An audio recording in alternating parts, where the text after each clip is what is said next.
Welcome to the Global Consciousness Summit 2.0. If you were with us last time, then you know exactly what you're in store for. We have great speakers for you.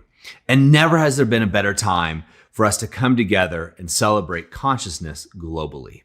Now, if you missed the Global Consciousness Summit 1.0, the first one we put on, make sure you go back and watch those videos. The format's going to be very similar this time for those who have been here before. But let me break that down for you. So not only are we going to have great speakers for you, we'll have short breaks in between each talk so you can grab a snack, use the restroom, or just even take notes. You're also able to get a digital access pass where you can go back and access these videos and trainings and amazing lectures at any time. Also, we have a second stage. This is where we have other presenters who will be presenting outside of this feed that you'll be seeing right now. Make sure you check that second stage. The second stage is absolutely amazing, and some of my favorite talks are on there. So without further ado, I want to thank you for being here with us, and let's get to the talks. Our first speaker was with us at the Global Consciousness Summit 1.0, the first one we put on, and boy did he deliver. So without further ado, here is Dr. Michael Beckwith. Peace and richest blessings to you. It is my joy and my honor to participate in this Global Consciousness Summit, in which we're speaking about consciousness, states of consciousness, and stages of unfolding. Now, before we begin, or I begin, first of all, I am Michael B. Beckwith, the founder of the Agape International Spiritual Center. And I want you to know it is my honor to be with you today. And as we speak about consciousness, we always have to come to a greater understanding of what consciousness is, who we are. When we speak of consciousness, we're speaking about pure awareness. Each and every one of us is really pure awareness. And we're increasingly becoming more aware that we are aware and that we are awareness. What does that mean? It means that there's a difference between the content of our consciousness and our consciousness itself. I always use the analogy of the ocean. The ocean is H2O. The ocean is water, but it has content. The content is seaweed. The content is fish. The content is human pollution, plastics, boats. But the content is not the ocean. You're pure awareness. You have content. The content is not you. As we expand our awareness and come into higher states of awakening, we become aware that we're not the content that is passing through. A moment of awakening means that we're able to tell the difference between the content and our awareness. Sadness may be passing through, joy may be passing through, or joy is actually our intrinsic nature. But sadness may be passing through, fear may be passing through, doubt may be passing through, many of the hindrances of the ego may be passing through, but that's not who we are. That's just content passing through. So with mindfulness practices, with meditation, with affirmative prayer, with light visioning, with spiritual technology, we become more and more and more aware that we are awareness itself. And as a global family, as we begin to come into a level of coherence with the fundamental harmony of our own being, we begin to establish a global alignment with our innate nature and our innate being, which is that each and every one of us are shot from eternity. We emerge from the eternal as distinct individualized expressions of the Most High, that the Most High that never repeats itself. The Most High, by whatever name you choose to call it, never does a do-over, gets to come into its own as each and every one of us according to our unique patterns, so that each and every one of us get to reveal our innate purpose, which is to reflect and to reveal the cosmos in a way that only we can. So with every insight through prayer and meditation and spiritual technology, and an insight is an event that takes place in consciousness that allows us to know what we previously merely believed through spiritual practice, mind you. We expand our awareness and we're able to come into the consciousness of real choice rather than reaction to circumstances, reaction to situations, reactions to people, places, and things. We enter into a choice. You may have heard that biblical statement, choose ye this day whom you shall serve, God or man. God or fear, God or worry, God or doubt, God or hate, God or avarice. It's expanded awareness. You come into a greater degree of choiceability, the ability to choose, responsibility, the ability to respond rather than react. And so as I teach, as we continue to practice and we've become prone to spiritual insight, we enter into different states of consciousness.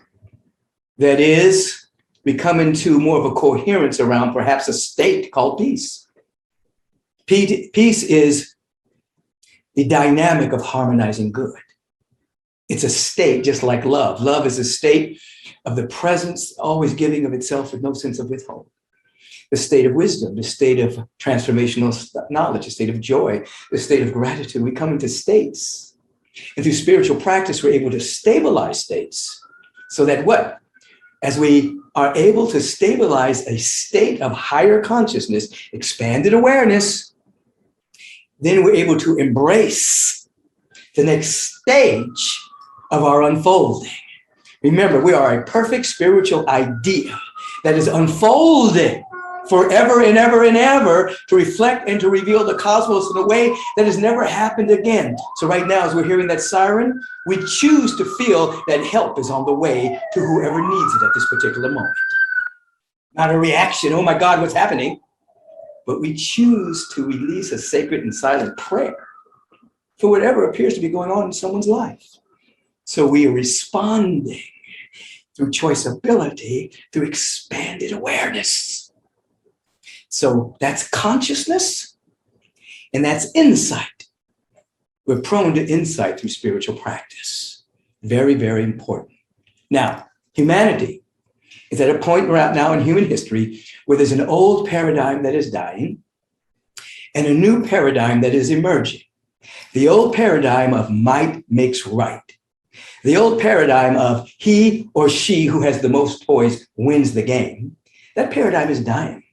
That has produced gross materialism, consumerism, war machines, the consciousness of might makes right. That's a dying paradigm now, even though it's making a loud noise as it is exiting. And there's a new paradigm being born. A paradigm of lovers of the eternal, lovers of God, lovers of loving, lovers of humanity. It's embracing kindness and compassion and generosity. That paradigm is emerging. Now, the fabric of that reality is always here, but we have to become aware of it, which is why we do spiritual practice. Now, as we are embracing this next stage of unfolding, we have to maintain a certain state to embrace a stage, and we do that through engagement of spiritual practice. And then what happens? We begin to ask a different series of questions. Many people who are vibrating with a level of content rather than expanded consciousness, they're asking futile questions, debilitating questions. They ask questions like, what's wrong? They ask questions like, who's to blame? They ask the question of why me? Those are futile. Those questions take you down a spiral of pulling up thought forms of negativity that will allow you to become stuck in the muck of the downward spiral of energy. We are being asked to embrace a higher state of awareness, to move to another stage of unfolding by asking empowering questions. So this particular stage of our unfolding and what's happening in the human dilemma right now, the human drama, we have to ask different questions. And so one of the questions we have to ask is, how do we stay healthy? Now, most people, I shouldn't say most, but many people are asking the wrong question. Many people are asking questions like, are you vaccinated? Or are you not vaccinated? Wrong question. You want to ask the question, how do I stay healthy? And first of all, you have to have a level of coherence around health. You have to come out of fear. Fear is the greatest virus of the mind. And when you are in fear, you become prone to disease. You become prone to catching certain virus, certain bacterial infections. If you are in fear, your immune system is compromised. You can't stay healthy. So you have to ask, how do I stay healthy? You develop a coherence around harmony and bliss and ecstasy and unity and oneness with the power and the presence and the love of God, Almighty God, all beauty, God, all joy. That's what spiritual technology is all about. You become aware that you are to eat living foods. You are to take your proper supplements, your vitamin C, your vitamin D, your zinc, your systemic enzymes, your exercise. Do you realize that walking around the block for 20 minutes activates the killer cells in your immune system? You ask, how do I stay healthy? You do your spiritual work so well that your faith and conviction in the eternal presence of God is greater than any fear about any exogenous activity that would come at you, anything outside of yourself. How do I stay healthy? You ask that question and your soul begin to give you answers. You begin to see opportunities and possibilities that you couldn't see before because you're asking the wrong question and creating paradigm blindness around the answers that are everywhere. Ask, how can I stay healthy? Second question you must ask yourself is, how do I stay in love and in compassion for individuals that may not agree with my perception? This is very difficult. This is very necessary, even though it might be difficult, because people are polarized, because people are mimicking the political theater that's happening in our societies. The political theater that masquerades as polarity and divisiveness, one side against the other. And oftentimes they may be in the same club and pretending to be in divisiveness at a higher order of participation. But individuals are mimicking political theater, divisiveness, avarice, hate, separation. We want to ask a higher question. How can I stay in compassion and even in love with beings that I may not agree with?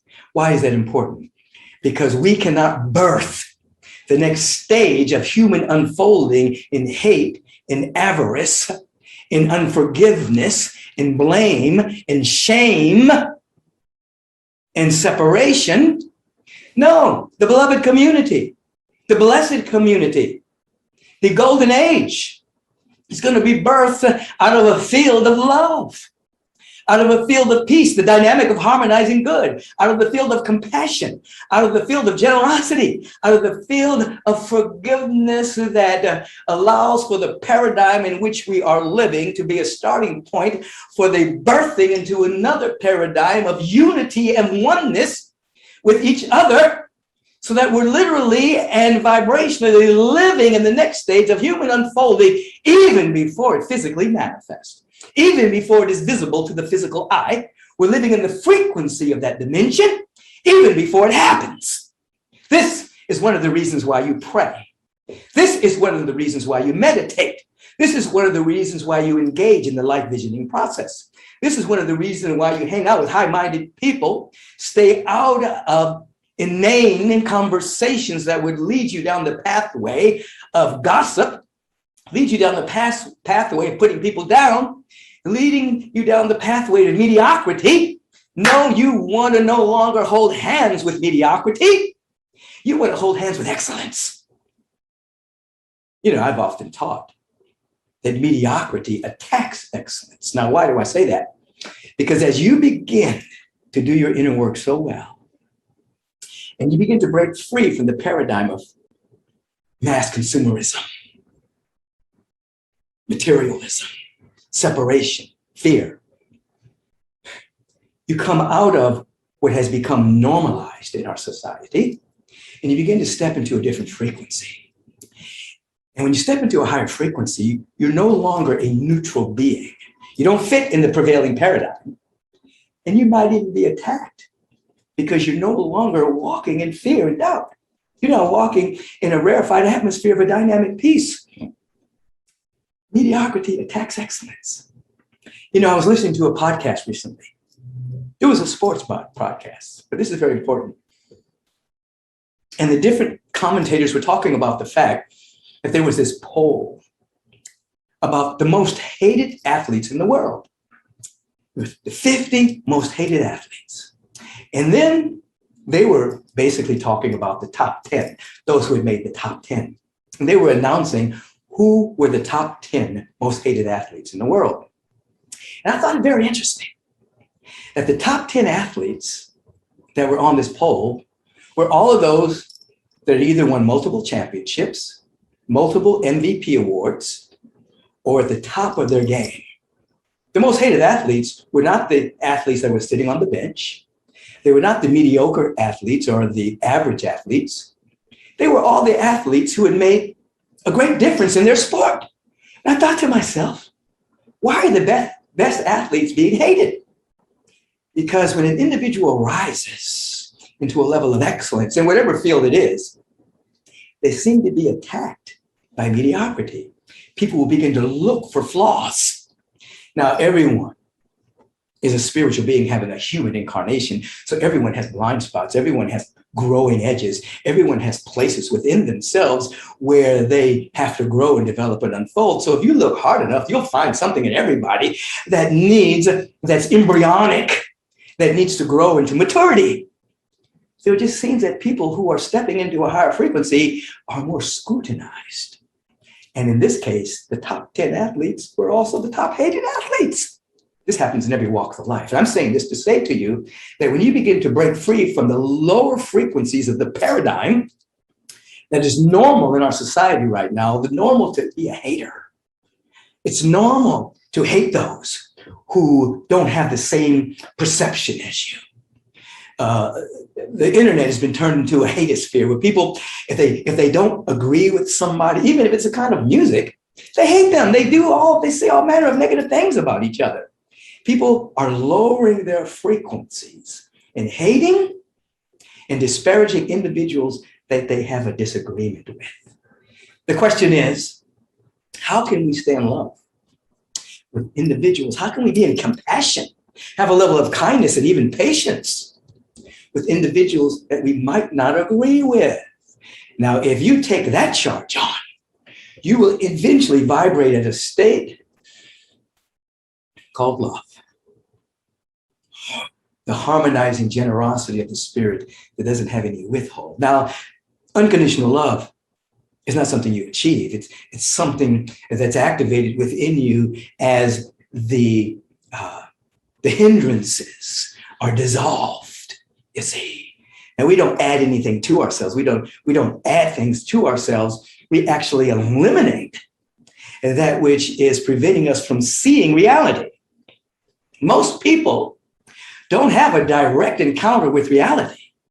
They have a direct encounter with their thought about reality, you see. And so that thinkingness, those thought forms about reality, about other people, prevents them from seeing the truth about life. You see, so when we're eliminating that through spiritual technology, so we can have an encounter with the divine, expanding our awareness, cleaning up our consciousness. Remember, we're pure awareness, cleaning it up so that we can see. Third question: how can I have a closer walk with reality? How can I have a closer walk with God?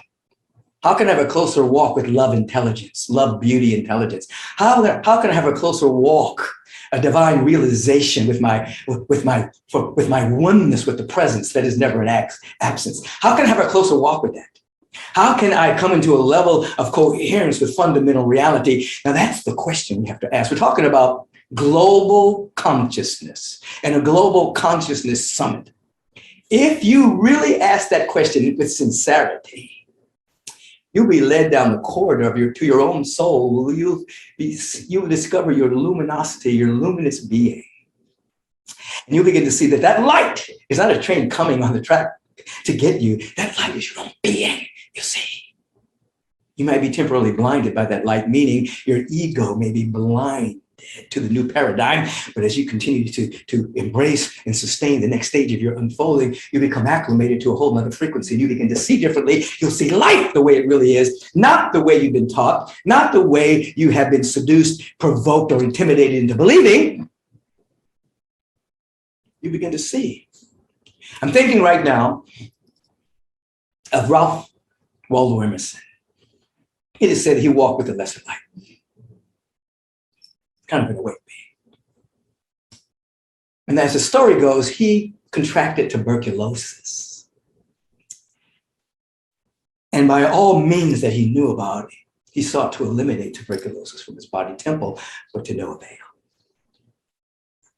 Prayer, meditation, talking to God. From what I understand, he even went to a great spiritual teacher by the name of Emma Curtis Hopkins to get a healing. Nothing happened. He continued to have tuberculosis, and he was forlorn about this because he was Ralph Waldo Emerson. And one day he said to himself, you know, God, I don't care if I ever get rid of this tuberculosis. What I really want is I want a greater realization of my oneness with God. I want to walk in the presence and the power and the love of God more than I want the healing of tuberculosis from my body temple. I want my oneness with God more than I want the healing of tuberculosis from my body temple. And you know what happened? Shortly thereafter, he was healed of tuberculosis. In other words, his resistance to the tuberculosis dissolved. His desire for unity consciousness dissolved the resistance. And in that moment, his body was healed. We want to ask, how can I have greater clarity? How can I walk with a dynamic coherence with fundamental reality? How can I become at one with God consciously? We're already at one with God. God doesn't do do-overs in the presence of God. And we're not talking about an anthropomorphic man in the sky. We're talking about a presence that's never an absence of love and beauty and intelligence, luminosity everywhere. How can I have a greater realization of that? And that becomes our priority. That becomes our intentionality. We become a candidate for rich insights and revelations that continue to unfold. I think about, I've had a lot of openings when I was a child, but I sought very hard to be normal until my senior year at USC. And that's when I had an opening as an adult, and I could not put the genie back in the bottle. I couldn't get back into the old paradigm. And when that revelation occurred and I saw, not with my eyes, the rich beauty and the love penetrating every cell of my body temple, that revelation continues to unfold for all of these years that I've been in service to the Most High. A revelation is not one and done. It continues to unfold because it is infinite. When you ask the right question, how can I stay healthy in this time of turmoil and fear and worry? How can I love? How can I stay in love and in compassion and in patience with individuals that I may not agree with, or they may not agree with me in my perception? And how can I have a closer walk with the presence? However you want to language that. How can I have a spiritual realization of my oneness with God? How can I wake up? If you hang with those three questions, the universal presence through universal law answers those questions. It answers every question that you ask. Many of our questions are unconsciously debilitating. Why me? What's wrong? Who's to blame? Let's let go of those questions. And let's ask a question that makes us harbingers of peace, ambassadors of the next stage of unfolding of our species. Let us ask a question that's going to allow us to be emissaries of divine light. Let us ask the questions that's going to allow us to be luminaries of a divine intention that's been placed within all of us. We have a built-in intentionality to reflect and to reveal the cosmos with a K in a way that has never happened before. There's a cosmos with a K, and there's a cosmos with a C. The cosmos with the C is the magnificent cosmos and galaxies and multidimensional universes and solar systems and living biology, all that you can see. sometimes magnified by a microscope or a telescope. The cosmos with the K is undifferentiated wholeness before everything begins to manifest. The perfect spiritual idea in the idea realm. We are here to perfectly reflect the cosmos in a way that has never happened before. The universal individualizing itself as each and every one of us, and we are to universalize our individuality. That's called waking up. Now, as we do this, the higher frequency always wins. We become the living tuning forks at this time in human history, and we begin to create a global resonance around a dynamic peace, birthing a world that works for the highest and best within us all. Highest vibe works. That means small groups of people everywhere coming together around the fundamental idea of love, generosity, peace, activating forgiveness, generosity, innate joy.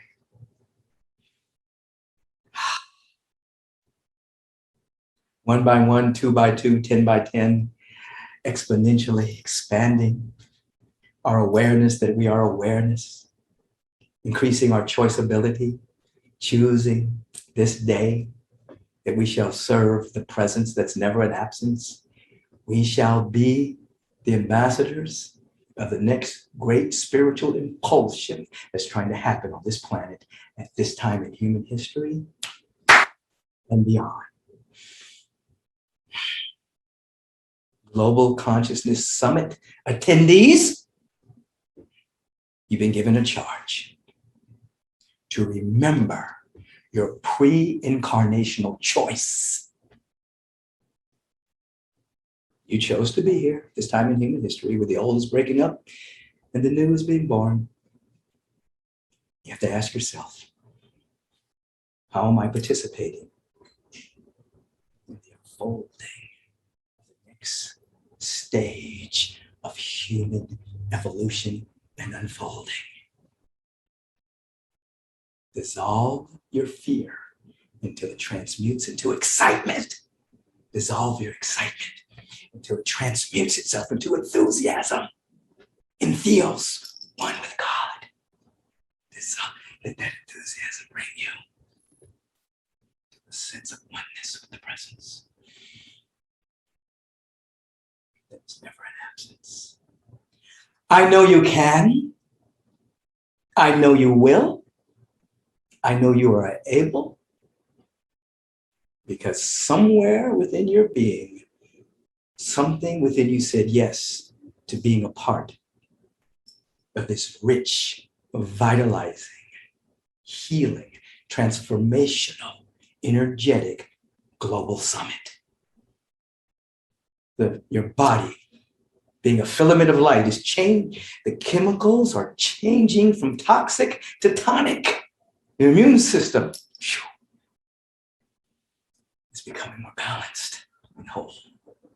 Your brain developing a greater sense of coherence because you have chosen to be here. I'm going to be in our touching your built-in intentionality to reflect and reveal the cosmos in a way that has never happened before. You have never happened before. If you don't do you, you won't be done. So feel that in your bones.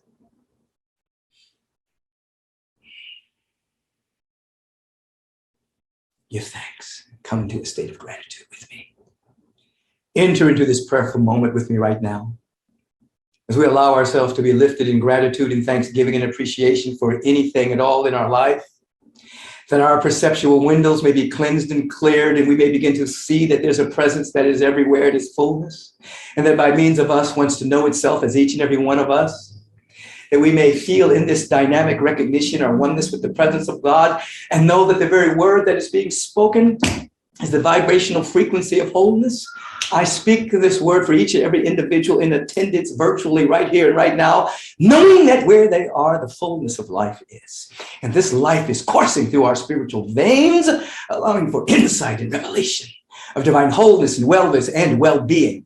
transformational knowledge, creative intelligence, unconditional divine love to flow through us in such a way that we are transformed from glory to greater glory. Even now, something wonderful is happening.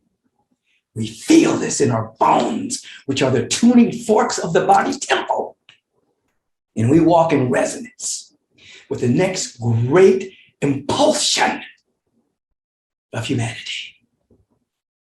Recognition of our oneness with God, and therefore our oneness with that life force that's within each and every one of us.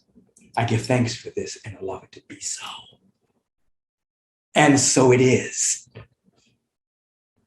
even now, especially now.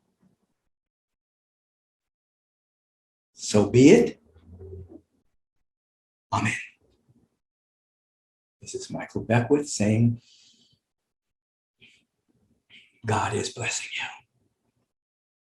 And God is giving everything that it has. Are you gracious enough to receive, activate, stabilize, integrate, and live it?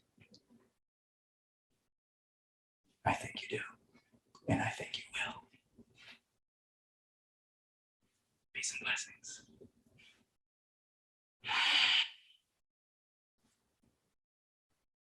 What an amazing presentation. All right, we're going to take a 5-minute break. So it's going to be a short break. Grab some water, a little snack if you need to, stretch around, move your body. Because when we come back, we're going to have Frederick Dodson here, and his presentation is going to blow you away. See you in 5.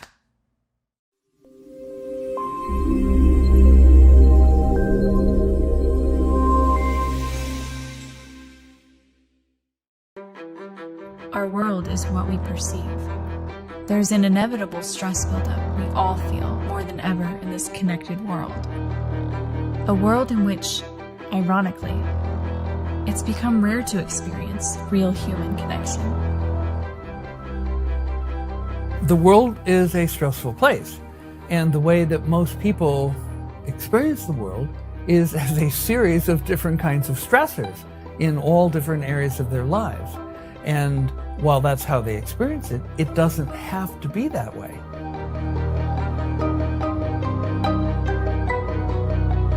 %80 of all diseases have at their root the experience of stress, and it contributes to dis-ease, unhealthy bodies, unhealthy minds in a variety of ways. And so anything that we can do to help people to de-stress is going to have a positive impact on their entire lives, everything that they do, all the relationships. Dr. James Hart has spent over 3 decades proving that your response to stress and the overall performance of your brain is entirely within your control. A lot of time people come into BioCybernaut and they've spent years or decades in states of sadness, depression, or walking around angry or fearful all the time. And there's a hopelessness that comes from that because they think that's the way it's always going to be. But the good news is that when you change your brainwaves, you change your whole experience of life. And so you can, with the BioCybernaut training, reprogram your brain so you have more of the brainwaves associated with happiness, joy, creativity, and success. It's simply a matter of understanding and controlling your brainwaves through a technology called neurofeedback training. Dr. Hart has learned how individuals can literally acquire the ability to control their own brainwaves. In just 1 week, an individual can learn how to shift out of the beta brainwave or stress response frequencies and get into alpha dominant brainwave state, which is slower, more relaxing, and highly restorative to the brain. The reason that you can do such a powerful, deep, and rapid brain makeover at BioCybernaut is because we use a patented neurofeedback technology and training methodology, which allows you to go deep into your own awareness and to heal traumas that have been there for a long time and do forgiveness. And one of the ways the neurofeedback works is it picks up your brainwaves, tiny electrical signals that are always present in your brain, amplifies them 100,000 times, feeds them into computers, which then give you beautiful musical sounds, flutes and oboes and organ music and clarinets and saxophones that will tell you real time what your brain is doing when it's doing it. You also get digital numerical scores. And so with this feedback, you can learn how to change your brainwaves. Now, part of the process is depth interviews after the training sessions, but you also get to review your results. You get to look at your brainwaves as they were recorded, and you can see the alpha waves and the theta waves and the beta waves and the delta waves. And you can see as you go through the week how, if you're doing an alpha training, the alpha waves increase, they spread forward on your head just like they do in Zen meditation. Although yoga and meditation have been proven stress relievers, Dr. Hart has discovered that it's possible to condense decades of meditation into a single week. What's more, the results, which include increases to IQ, creativity, and more, are permanent and require no further maintenance. You no longer need to carve out daily time for months, years, or decades in the hope you can make the shift you need to experience now. Stress may be a silent killer, but it doesn't have to be. Our goal at Biosabrinath is to fundamentally improve people's experience of themselves and their reality. And so I invite you to look more deeply into the research and into the testimonials and into information about what we do at Biosabrinath, because we would like you also to benefit from having better brainwaves and a better experience of yourself and of your entire life. We have the technology to defeat stress, and you can be part of the movement.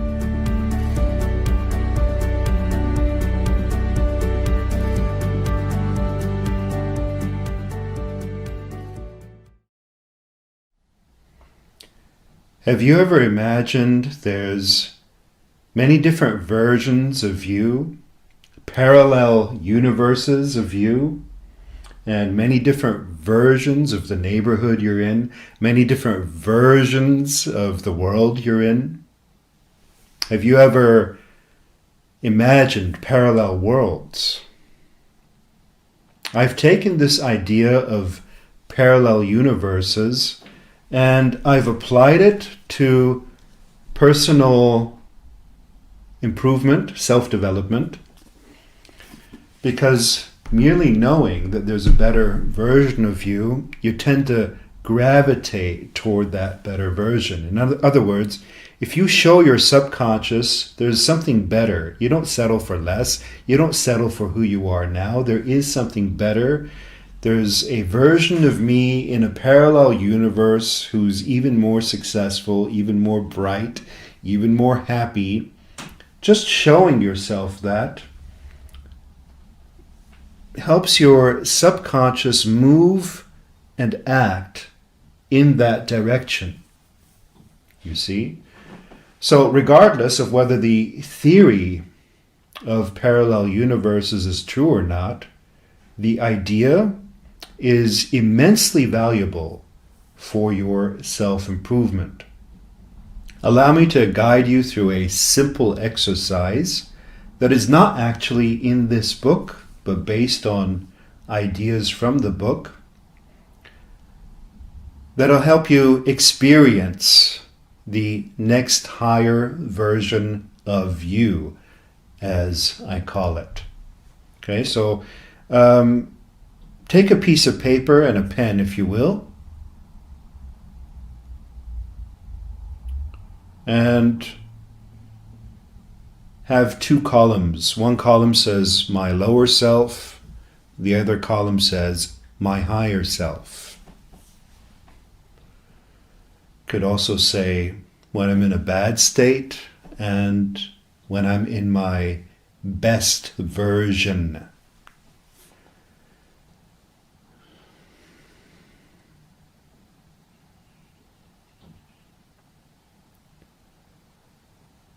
And then write down what expression, what facial expression you have when you're in your lower self versus higher self.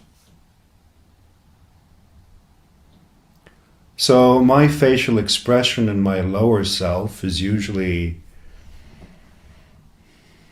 My jaws might be a bit more tight and clenched.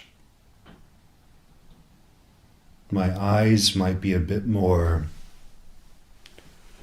narrow out of tiredness.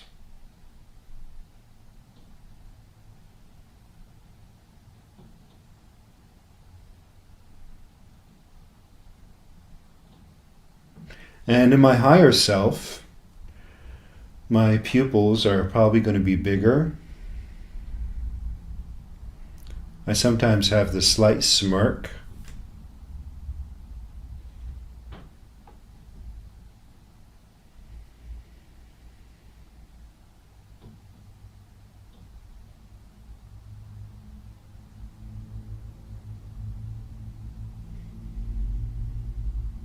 You see, knowing who you are in your best version and in your bad version, and showing your subconscious the difference, as I did just now, helps your subconscious naturally, automatically gravitate in the pro-life, pro-survival direction, the better path. But you got to show your subconscious. This is preferred, this is not preferred. Preferred, not preferred. Next, write down what your voice is like in your lower self versus higher self.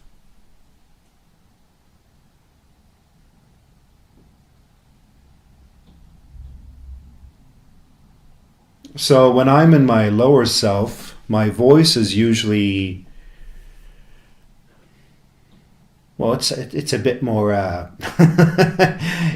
it's a bit higher, you see. When I can tell that I'm not in a good mood when my voice is a bit higher. Whereas when I'm in a good state, my voice is just as it is right now. It's kind of calm and deep. My talking is usually more slow, more chilled out, more hypnotic, more relaxed. But when I'm not in a good state, I'll be talking more quickly and, it's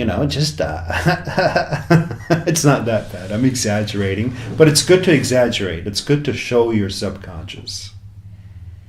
When I have people first write these things down, then act it out, you see? That's the exercise. So go along with me. How do you actually walk in your bad state versus your positive state?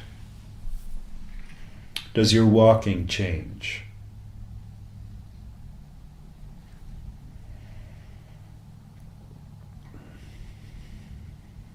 Do you dress differently in either state? Some people don't, but I do. I certainly pay more attention to how I dress and only wear things that I feel either at ease in or abundant in, successful. You can actually dress your way to success, to abundance. Just dressing up can attract abundance in a way.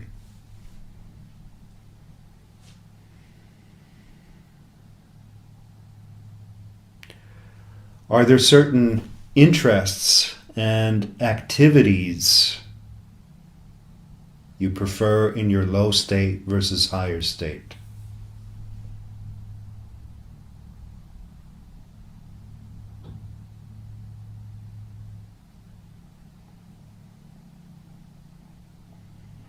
When I'm not in a good state, I tend to waste a lot of time browsing endlessly from website to website, mostly world events and news. It's a reflection of a negative state, really. Not that I have it much anymore. I've worked on myself. But that's what I would do if I were down, exhausted. If I were exhausted, most people when they're exhausted, they watch something on Netflix or Amazon. And when I'm exhausted, I browse news. Because news is mostly negative. You see, like attracts like. Interests and activities in my higher self include playing tennis, researching, writing books, lecturing, coaching, making love, skiing.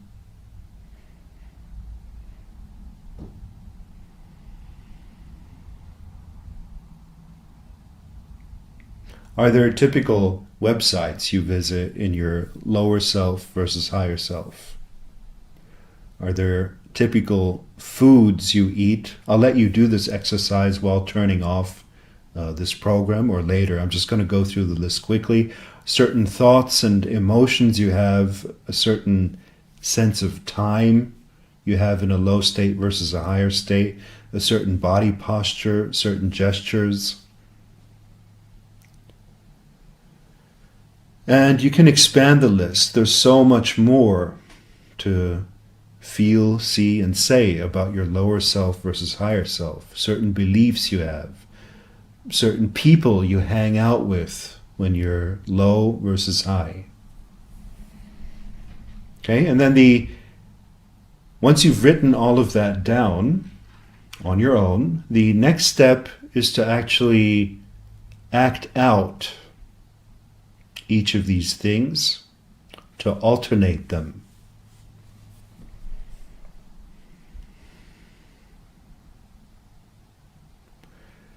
So let's say that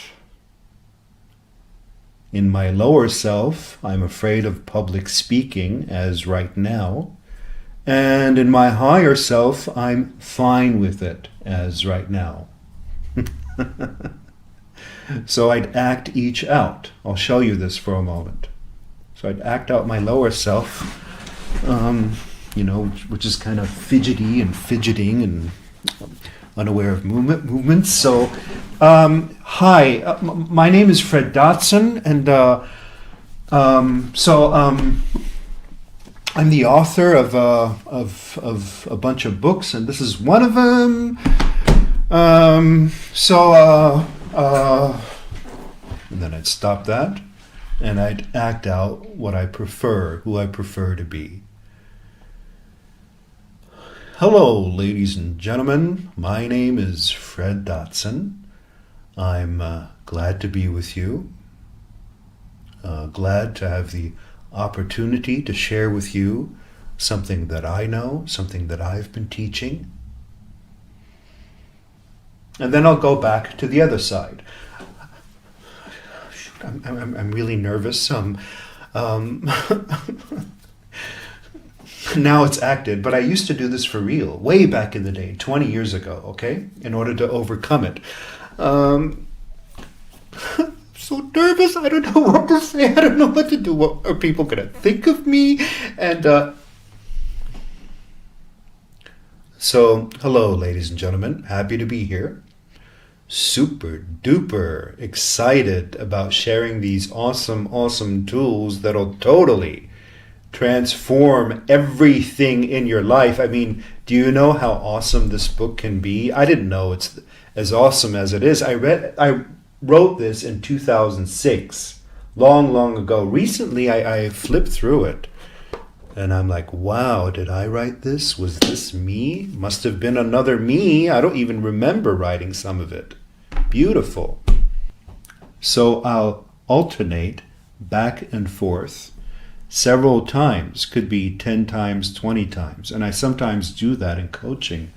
I have a person play out the negative, play out the positive, play out the negative, play out the positive over and over and over again until they gain control, as I call it, gain control of their attention and their state.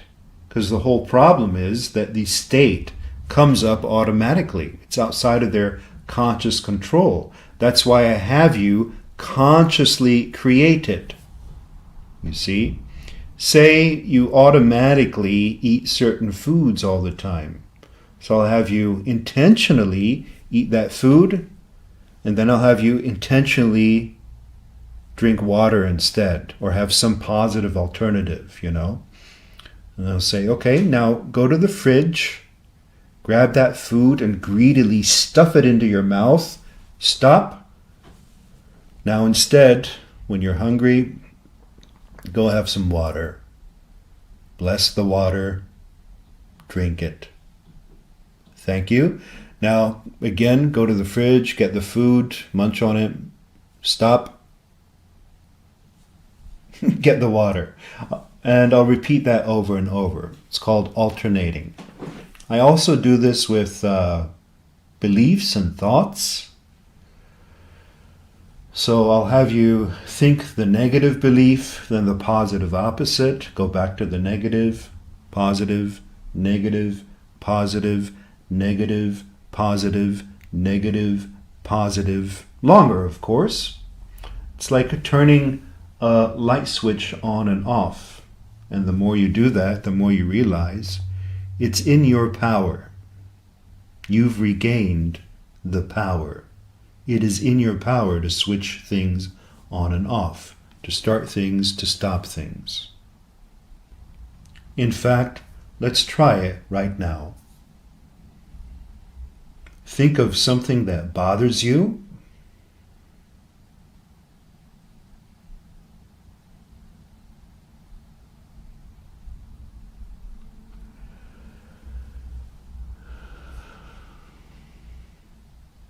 And now think of what you prefer to believe instead, prefer to think instead.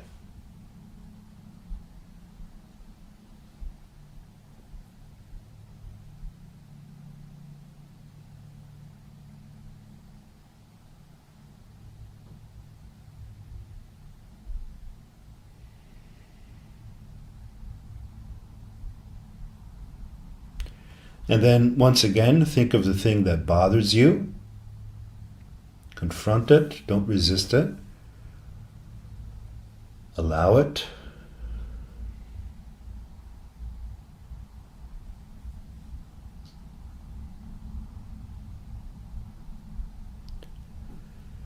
And then think of what you prefer to believe or think instead.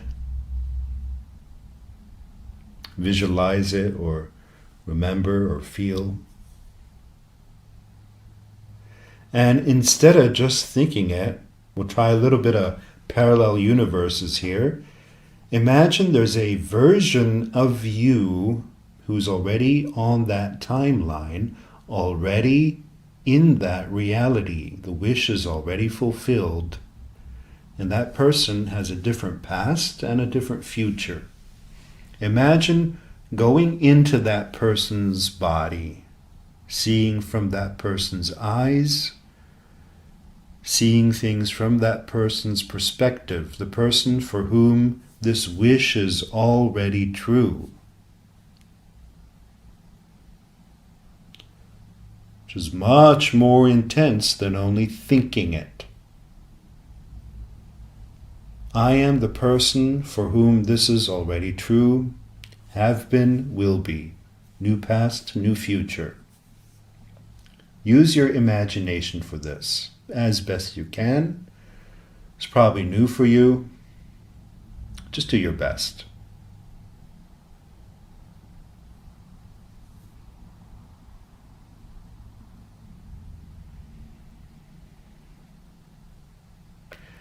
And then we'll alternate and go back to this negative thought that's bothering you.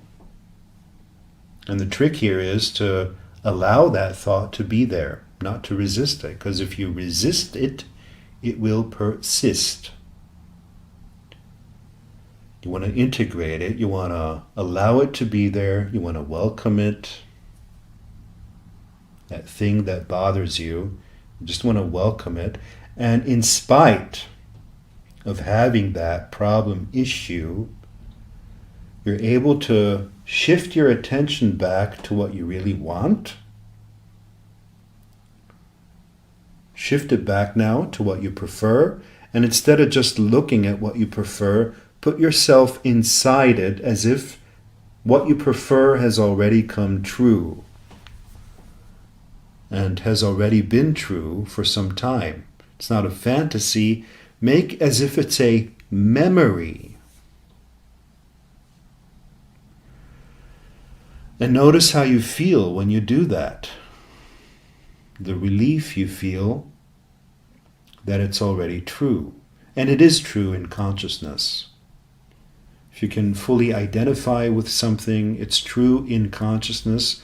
And that means, in my view, that it's only a matter of time till it comes true in your physical reality.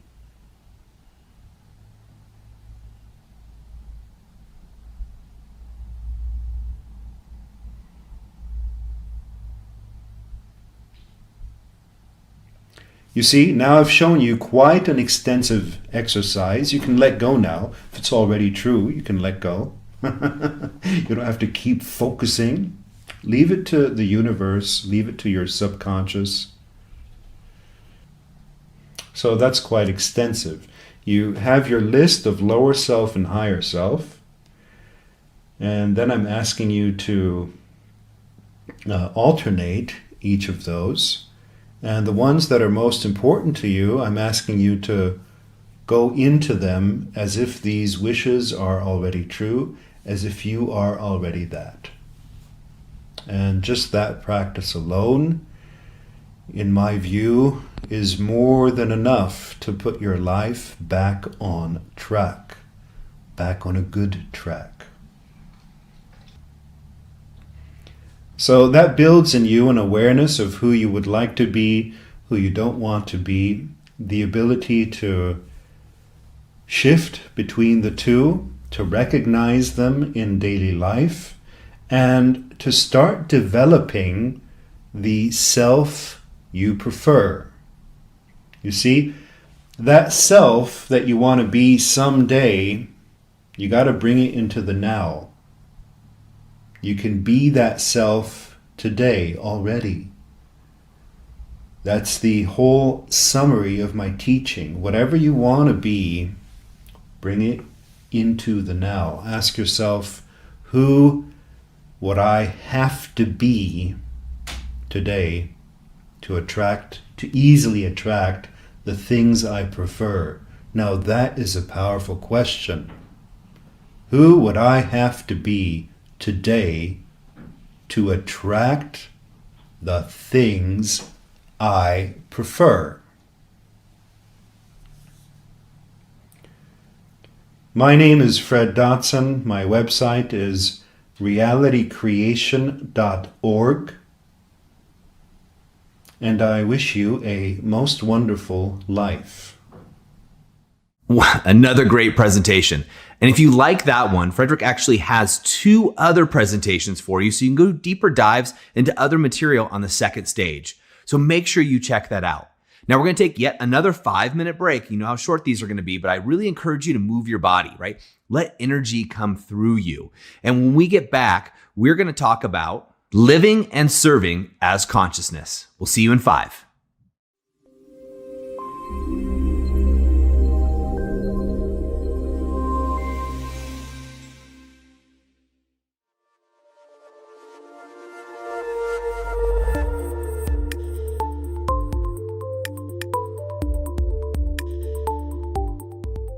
Biocybernaut training can, in fact, enhance your creativity. At one point, I studied a group of Stanford Research Institute scientists and gave them the Alpha 1 training, measuring their creativity before and after their Alpha training. The average increase was 50%. Huge increase. Some of them solved problems that they'd been unsuccessfully working on for over 2 years. And in Alpha, the solutions came just like that. And the way it works is, in a higher alpha state, your brain accesses information that you've uploaded into your mind. You might have forgotten it, but it's there. And in alpha, you're faced with a problem, and you go into alpha, and your brain will assemble information from various sources that you've previously learned to provide a creative solution. At one point, Colin Martindale studied creativity by putting together a group of creative people who had patents, publications, paintings, obvious indicia of creativity, and a matched group of normals.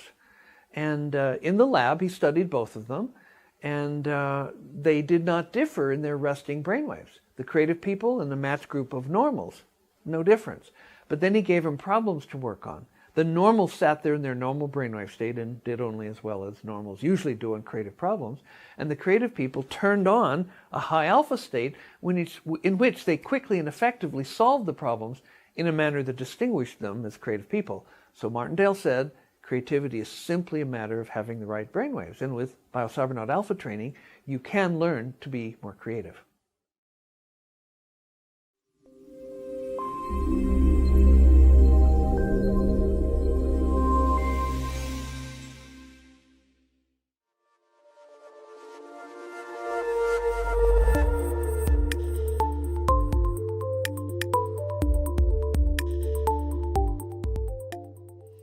It's been shown that peak performance is linked to the ability to turn on alpha at will.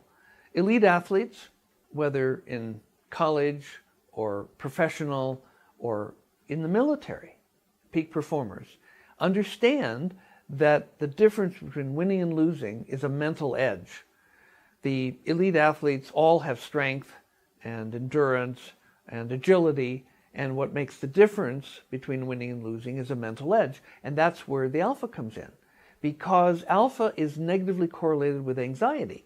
And if you have any anxiety about your performance, you're going to be off. There's a long history of documenting that if you're anxious, you're performing anxiety. You can be in a flow state. Now, a flow state is very important. For example, think of a Zen archer. Okay, archery is one of the sports that's been studied where before best shot, there's going to be a big burst of alpha. And here's how. The archer is standing there holding the bow and the arrow, and of course you have to have the strength to pull the bow. And then the Zen teacher will tell you, do not let go of the arrow until you feel that you and the arrow and the target are one. And when you feel that, you release the arrow and it's a bullseye. Because that feeling of oneness is a high alpha state. And this high alpha state, the zone athletes refer to it as, has been measured in basketball, where free throw, a player is standing motionless, a golfer when they're putting, or other archery, like for example marksmen with rifles or pistols. Their brainwaves have been measured before their shots, and if there's a big alpha burst before the shot, it's going to be one of their best shots. Alpha enhances performance. Alpha is trainable. You can do the Alpha 1 training at Biocybernaut and learn how to increase your alpha, and it will apply beneficially in your athletic performance. One of the things I've battled with is like being timid and not kind of seizing opportunities and seizing the moment when something was presented to me because I was afraid or nervous or had all these things kind of going beneath the surface on my unconscious, and kind of freeing all that unconscious stuff and removing all of these like limitations. Suddenly I feel free to just like grab anything and to go and not be like held back and reserved and timid and shy. It's like my personality changed in a way that I'm becoming more, I just feel more dynamic and like I can do anything I want.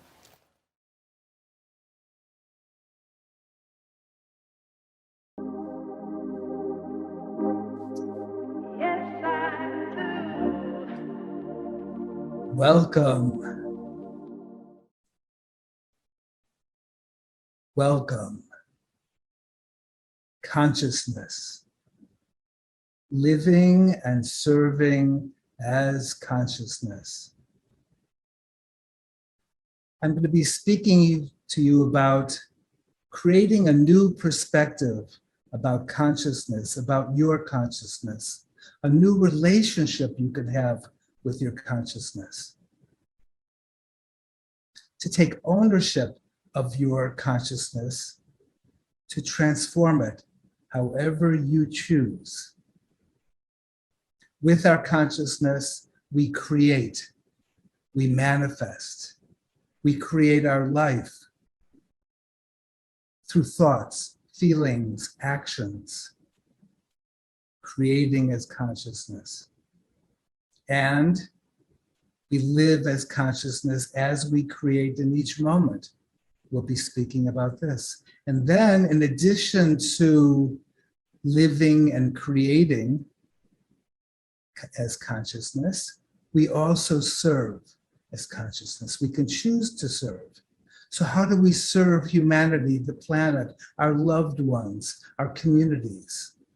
we'll complete this time together serving through an activation I'll guide you in, where we are all consciousness, individual consciousness, collective consciousness. So more about consciousness, the different aspects of consciousness. Of course, we know consciousness, states of consciousness as waking and as sleeping and as dreaming. However, there are so many states of consciousness, levels of consciousness, all based on frequency, on the actions we take within ourselves to shift our consciousness. Consciousness is alive. We have the power to use our consciousness as a live energy to manifest in our life, to create, as I said, in our life. Everything is energy, everything is light. Consciousness, everything comes from consciousness. Take this in. Everything comes from consciousness, everything is energy, everything is light. And we have the power to use this, to create with this, to live with this, to serve with this. So continuing about who we are and talking about consciousness within who we are, let's take a look at the first image. This is an image of one way to look at who we are. You see the physical form at the bottom of this image, the small body. We are a small body compared to all that we are. And you see that in this small physical form, which you think is everything that we are, this physical form is a small part. In the heart, this tube of light starts in the heart and runs all the way up this image. If you see that vertical tube coming from our heart, moving all the way up. And it shows here a higher self and then a supreme self. We have all of these selves, which are in different dimensions and different frequencies, through this antakarana, we call the tube of light, this antakarana, that is within us, and we are always, always connected with all that we are through this antakarana. And it takes us to the top, where we have supreme self, and yes, above that is source. We can call this source, I am, presence, God, Allah, Brahman, matrix. This is all that is, from which all of this comes, that we are. So take a look at this and take in all that you are, all that I am, all that we are. Also as the cosmos, as constellations, planets. All that we are. And as I continue with this, into this expanded you, this new perspective about who we are, let's start at the top now and saying, all right, source. I spoke about source, all that is, Allah, Brahman, etc. And from source, all that is, this is where we come from, our home. And out of source, from source, comes consciousness. This field of consciousness from source. And this field of consciousness as we could also call this the different dimensions as well of consciousness. So we have source, we have consciousness as this field of, let's say, this field of potentiality, all the potential for what can be created as form out of formless is consciousness. This is still all before form. This is formless. So we have source, and we have from consciousness, we then move into quantum. So we have source, all that is, and then consciousness, which is this field of potentiality for which we can create.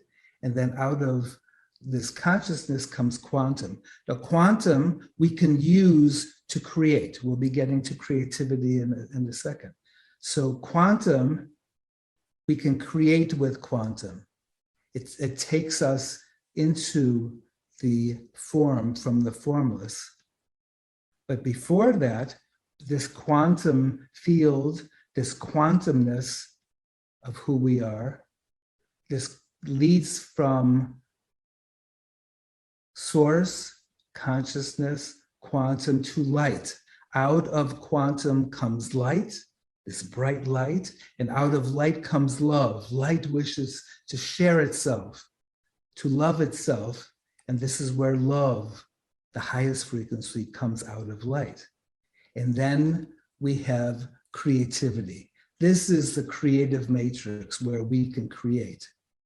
So we use the consciousness, the quantum, the light, the love, and we create through our thought forms.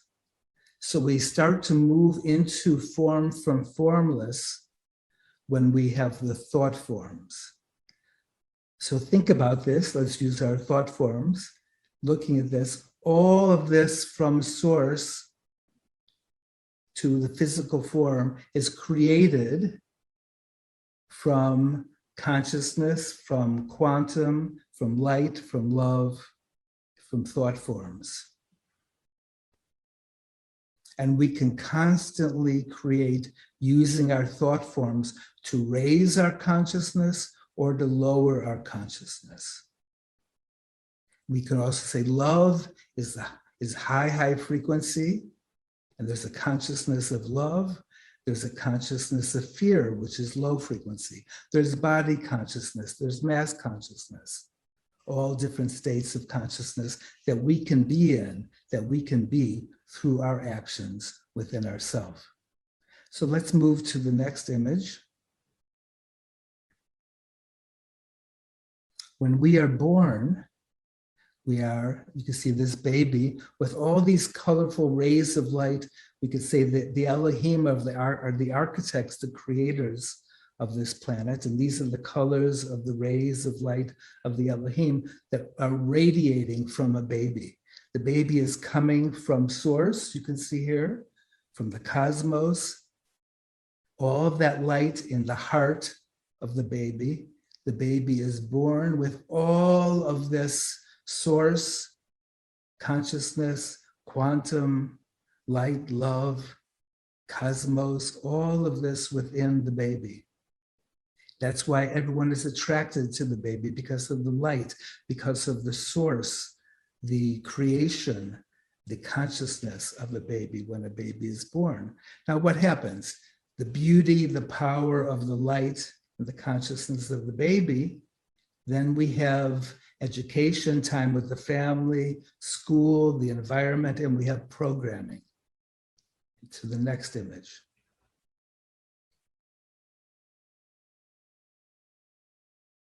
We look at the left side of this.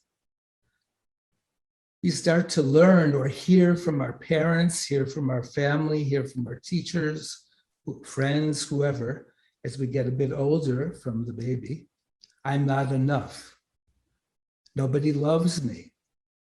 It's not going to happen. Nothing ever works out for me. All of these belief systems, patterns of thought and feelings that go along with these thought patterns. These are thought forms, patterns that are programmed into us over the light, the consciousness, the quantum, the source that is within us always. So we see these clouds and we see these webs of darkness, of thoughts and beliefs and patterns and memories that are within us. And that therefore you can see our subtle bodies around us, our chakras along our spine are cloudy. They're not aligned because of all this programming. When we do our inner work and work with raising our frequency, when we learn like we're learning now about consciousness, when we do work individually and also collectively, if we have a guru, as I do, Jagaguru, Her Holiness Saima, we do a lot of energetic work. and we raise our frequency, the frequency of our consciousness, the frequency of our matter, enlightenment and ascension. And as we do all of this work, we shift to the right side. I love my life. I am capable. God loves me. I am worthy.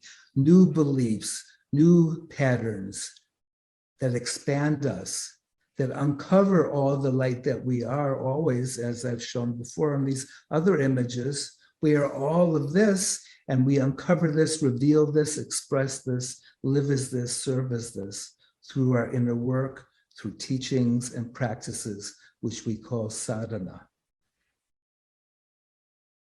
So take a look at these images, see where you are right now between these two images.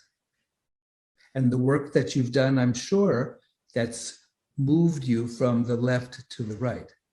We say from the darkness to the light, guru, darkness to light.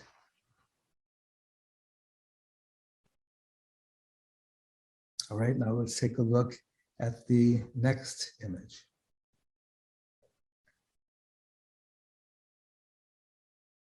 Alignment. Alignment is so critical. Through the choices we make in our thoughts, the actions we take inside of us, what patterns are we creating that are expansive instead of contracting us, patterns of love instead of fear-based. When we are aligned, you can see here all of the dimensions. We are multidimensional, as you've seen, and we are standing on our planet.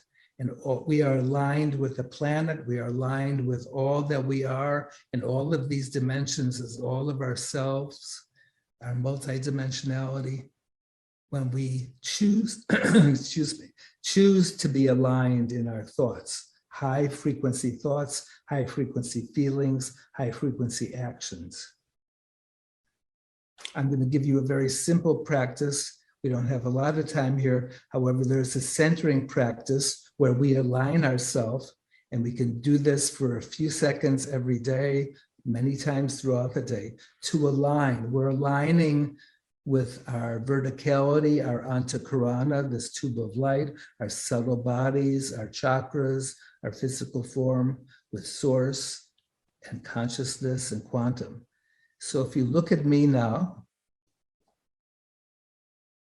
and you see that I start, for the centering practice, we start with our hands together in namaste position at our heart.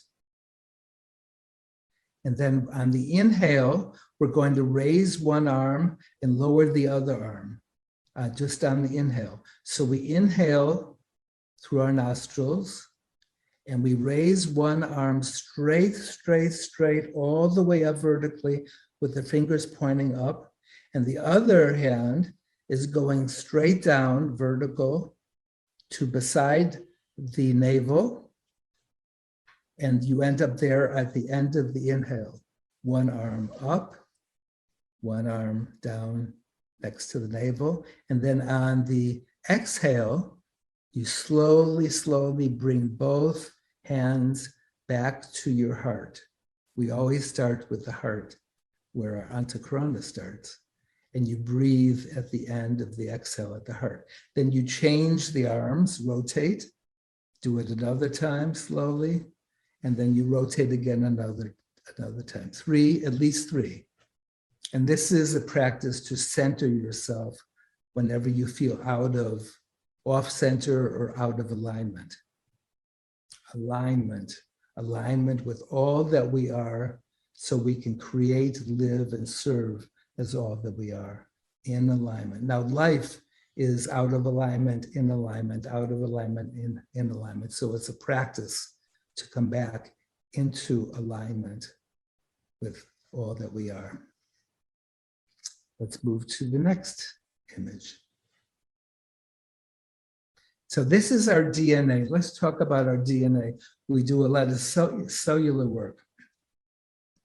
As I mentioned about source and consciousness and quantum, there is what we call interdimensional DNA between source and consciousness, between consciousness and quantum, between quantum and light and love.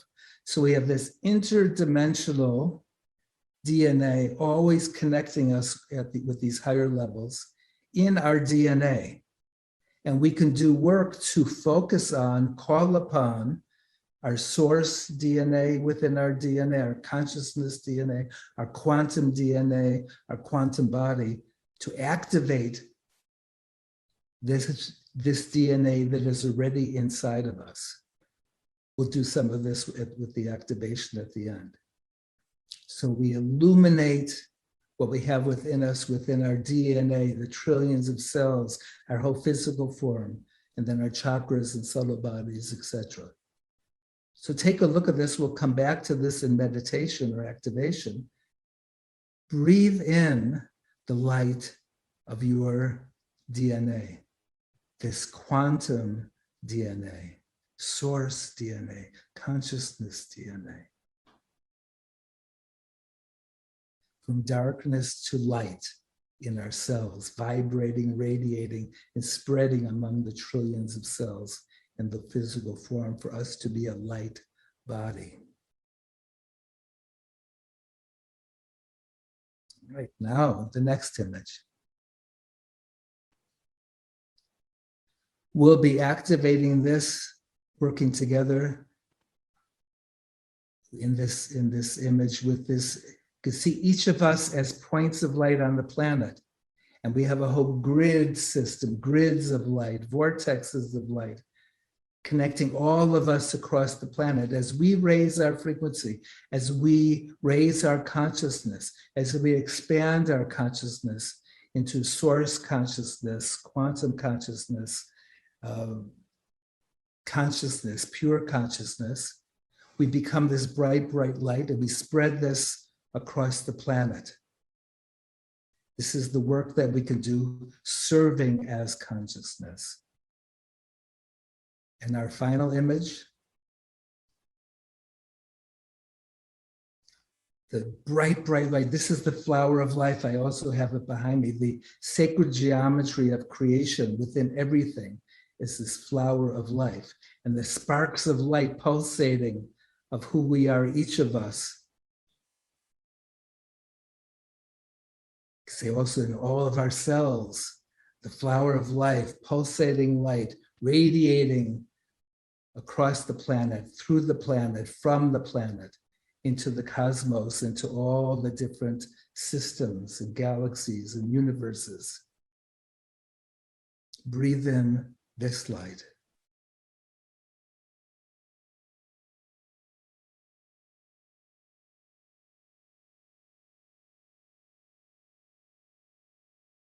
Now let us close our eyes. Still breathing all of this light. And breathing in the heart. This heart that is a huge electromagnetic field. The heart where our antakarana, the tube of light, starts. The light where we find our divine love, this high, high frequency of love. The heart where we find our soul, our companion in each life experience. Breathe our soul. Love our soul. Be grateful for our soul, for our breath, for life. Gratitude expands us, brightens the light of our heart for it to radiate through us and from us. Breathing in the heart, the flower of life in the heart.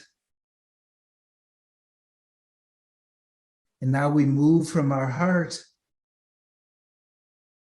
through the tube of light, that antakarana that begins in the heart. Breathe and ascend the tube of light with the breath, with the inhale. Breathe up the tube of light to all of our higher selves, higher dimensions, supreme self, source, consciousness, quantum, light, love. Breathe all of this as you ascend the tube of light from the heart. And at your own pace, breathe it in. On the exhale, breathe it down. Descend all of this light into you, Activate all this within the physical body. Inhale, exhale, heart all the way up, and then all the way through the physical form.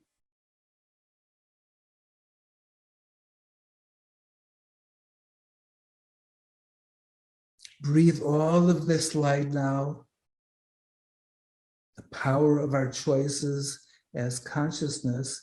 Breathe all of this light into all of our organs and glands and tissues, muscles, bones, blood, deep into the cells of the body. And with the next few breaths, activate the source DNA, the consciousness DNA, the quantum DNA, and all the DNA in all of the nucleuses of all the trillions of cells of your physical form. Remember that image of that bright, bright, illuminated, radiating DNA. See this, breathe this, feel this, experience this in all of your cells. And as you experience this, and as we're creating ourselves and breathing this, appreciate all of this light. Move all of this light with your breath, your intention, into all of your chakras along, in front of, behind, on the sides of the spine, from the root chakra all the way up to the crown chakra and into the higher chakras. Higher chakras, 19th, 20th, 21st chakra. All of the light spinning, all these vortexes of light of the chakras, radiating all of this light, all of them aligned along the physical form, the spine. Bright, bright light in all the chakras, the physical form, and now the subtle bodies. Our aura, starting with the etheric body, emotional, mental, causal, spiritual. Our whole subtle body system filled with all of this light of source, consciousness, quantum.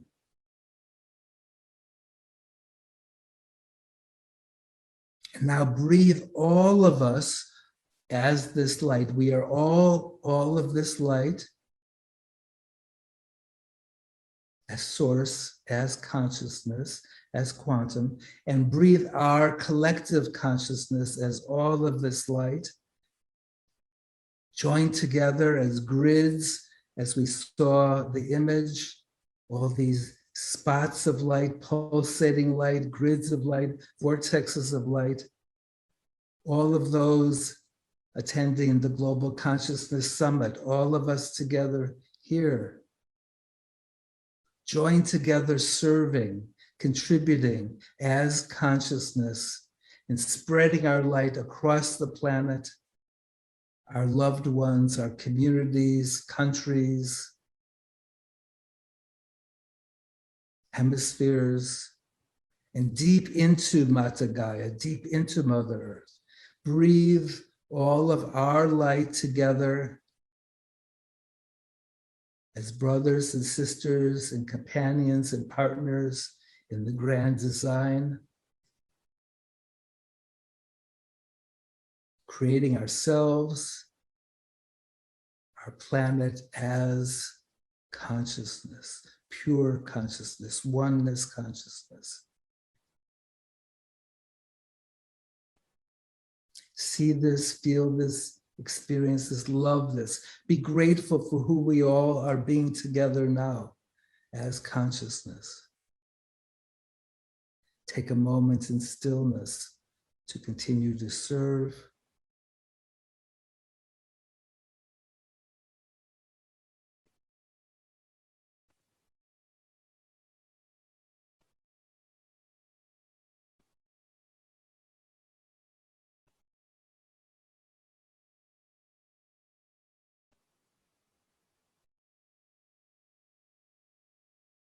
Loving the light, loving who we are as light.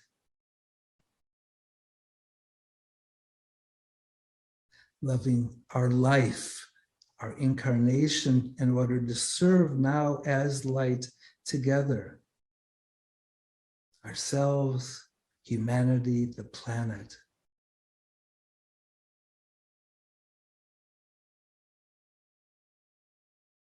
Consciousness, living and serving as consciousness. And thank you for being together, for serving together with great, great love and blessings. I honor the divinity, the light, the source, the consciousness, the quantum that you are, that we are in our oneness.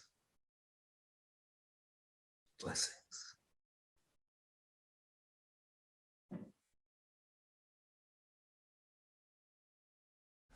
Wow, thank you, Swami. That was absolutely fantastic. Now, guys, we're going to take a 10-minute break because afterwards we have a special interview for you. Now, this is Dr. James Hart and Prince Alfred, and you don't want to miss this. So take that 10 minutes, stretch your body, move it around, get some more water, and we'll be back with a very, very special interview. We'll see you in 10.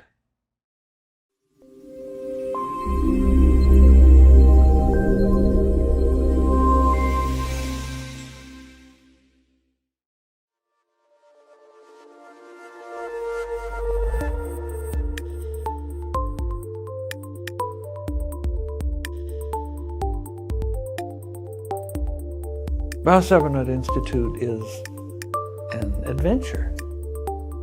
It's an adventure in consciousness. Ram Dass said, the only activity with any intrinsic and absolute worth is that of becoming more conscious. And so whatever you do, whether it's taking in laundry, making bread, making Mercedes, doing therapy, whatever you do, if you're doing it to become more conscious, you're on target. And so Biosabranaught is an adventure in consciousness. A biosabranaught is to inner space what an astronaut is to outer space. And so to go on the biosabranaught adventure is to become involved through the technology of becoming more conscious. The high-tech inner adventure of becoming more conscious.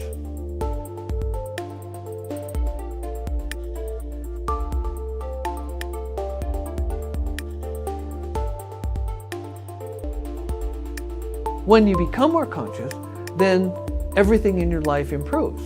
For example, you become, just in the Alpha 1 training, you become 50% more creative. Your IQ goes up 11.7 points on average. Your relationships improve. Your ability to communicate with others, to remember what other people tell you.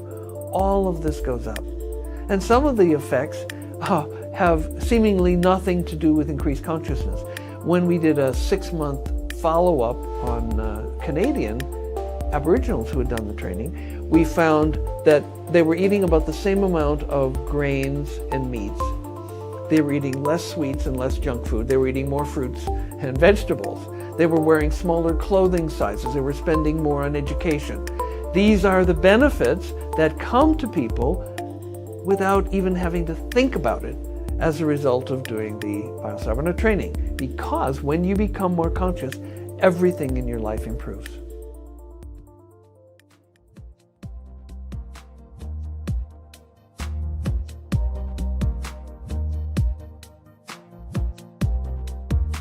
The brain is the organ of feedback. I can put my hand behind my head and bring together my thumb and each finger. I don't have to look at it because I have feedback. But the brain doesn't have any feedback about itself. And so with our technology, we're providing this missing link. We're providing feedback to the brain. The organ of consciousness now can begin to improve consciously.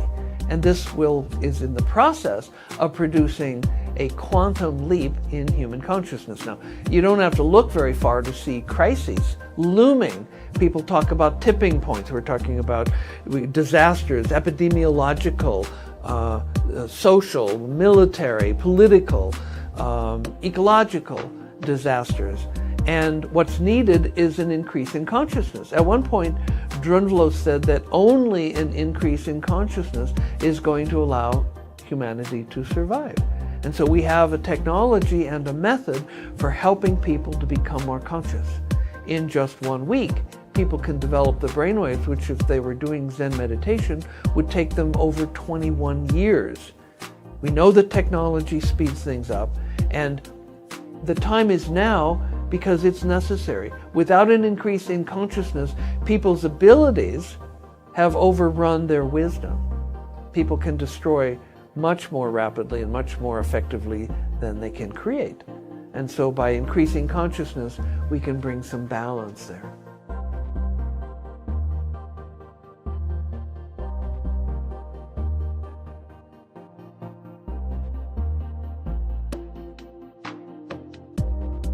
We find that an incredibly wide variety of people benefit enormously from the Alpha training. Benefits show up in every area of their lives: personal, financial, professional, relationships, creativity, health. And sometimes people wonder, how can one training beneficially affect so many different areas of lives for so many different people? Well, the answer is pretty simple. Biocybernaut training does only one thing. It improves the functioning of your brain. It improves the functioning of your central nervous system, and anything that a human does, any area in which humans strive for excellence, is going to be benefited by improvement in the functioning of their central nervous system, improvements in the functioning of their brain. So for an artist, they're going to be more creative in whatever medium they're working in. For a businessman, it's going to be more inventive, more creative, more persevering, more insightful. For an athlete, they're going to be able to be in the zone. They're going to have more endurance. They're going to be able to perform at a higher level with the mental edge of the Biocybernaut Alpha training. So it really doesn't matter who you are, Biocybernaut has something for you. And that something is an improvement of who you are.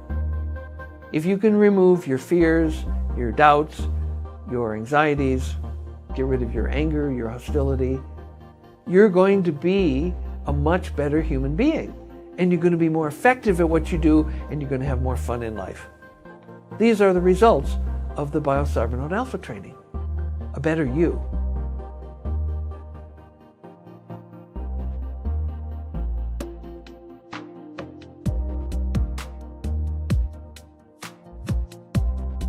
When we did surveys in Canada, it was very interesting. 6 months after training, we surveyed the trainees, and with their permission, we surveyed their family members, their friendship networks, and their co-workers. And what we found were benefits across the board. We could measure benefits in family members, friends, and co-workers who hadn't done the training just from interacting with someone who had done the training. High consciousness is contagious. And somebody who does the Alpha training and goes out into their life is going to bring the benefits of a clearer, more honest, more open, more forgiving, more loving way of relating to the people around them, and the other people are going to benefit as well.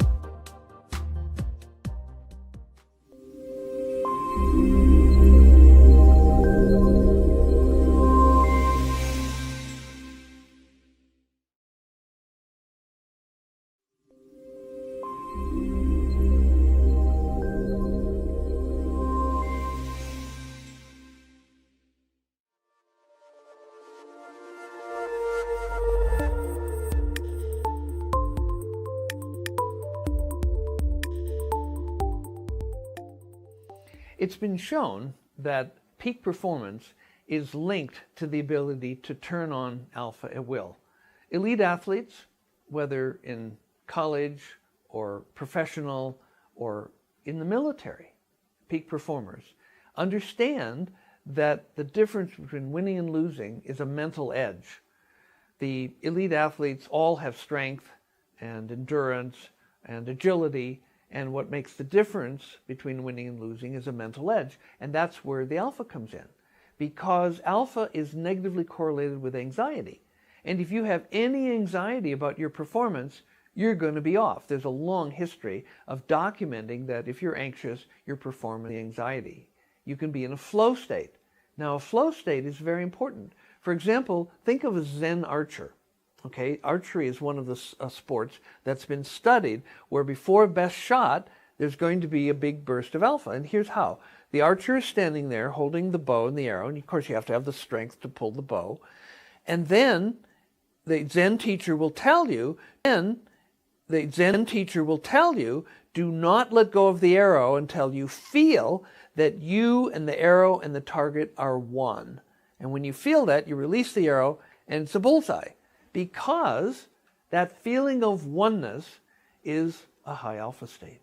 And this high alpha state, the zone athletes refer to it as, has been measured in basketball, where free throw, a player is standing motionless, a golfer when they're putting, or other archery, like for example marksmen with rifles or pistols. Their brainwaves have been measured before their shots, and if there's a big alpha burst before the shot, it's going to be one of their best shots. Alpha enhances performance. Alpha is trainable. You can do the Alpha 1 training at BioCybernaut and learn how to increase your alpha, and it will apply beneficially in your athletic performance.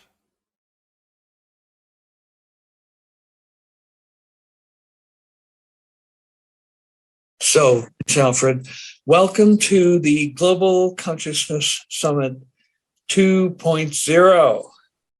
Yes, it's a pleasure to be here with you, and thank you for the invitation. Where are you physically in the world at this moment? Right now in the Eimdorf. I just arrived a short time ago, and I'm now in Austria in the Eimdorf. Excellent. Styria, yes? Well, actually, this is Carinthia.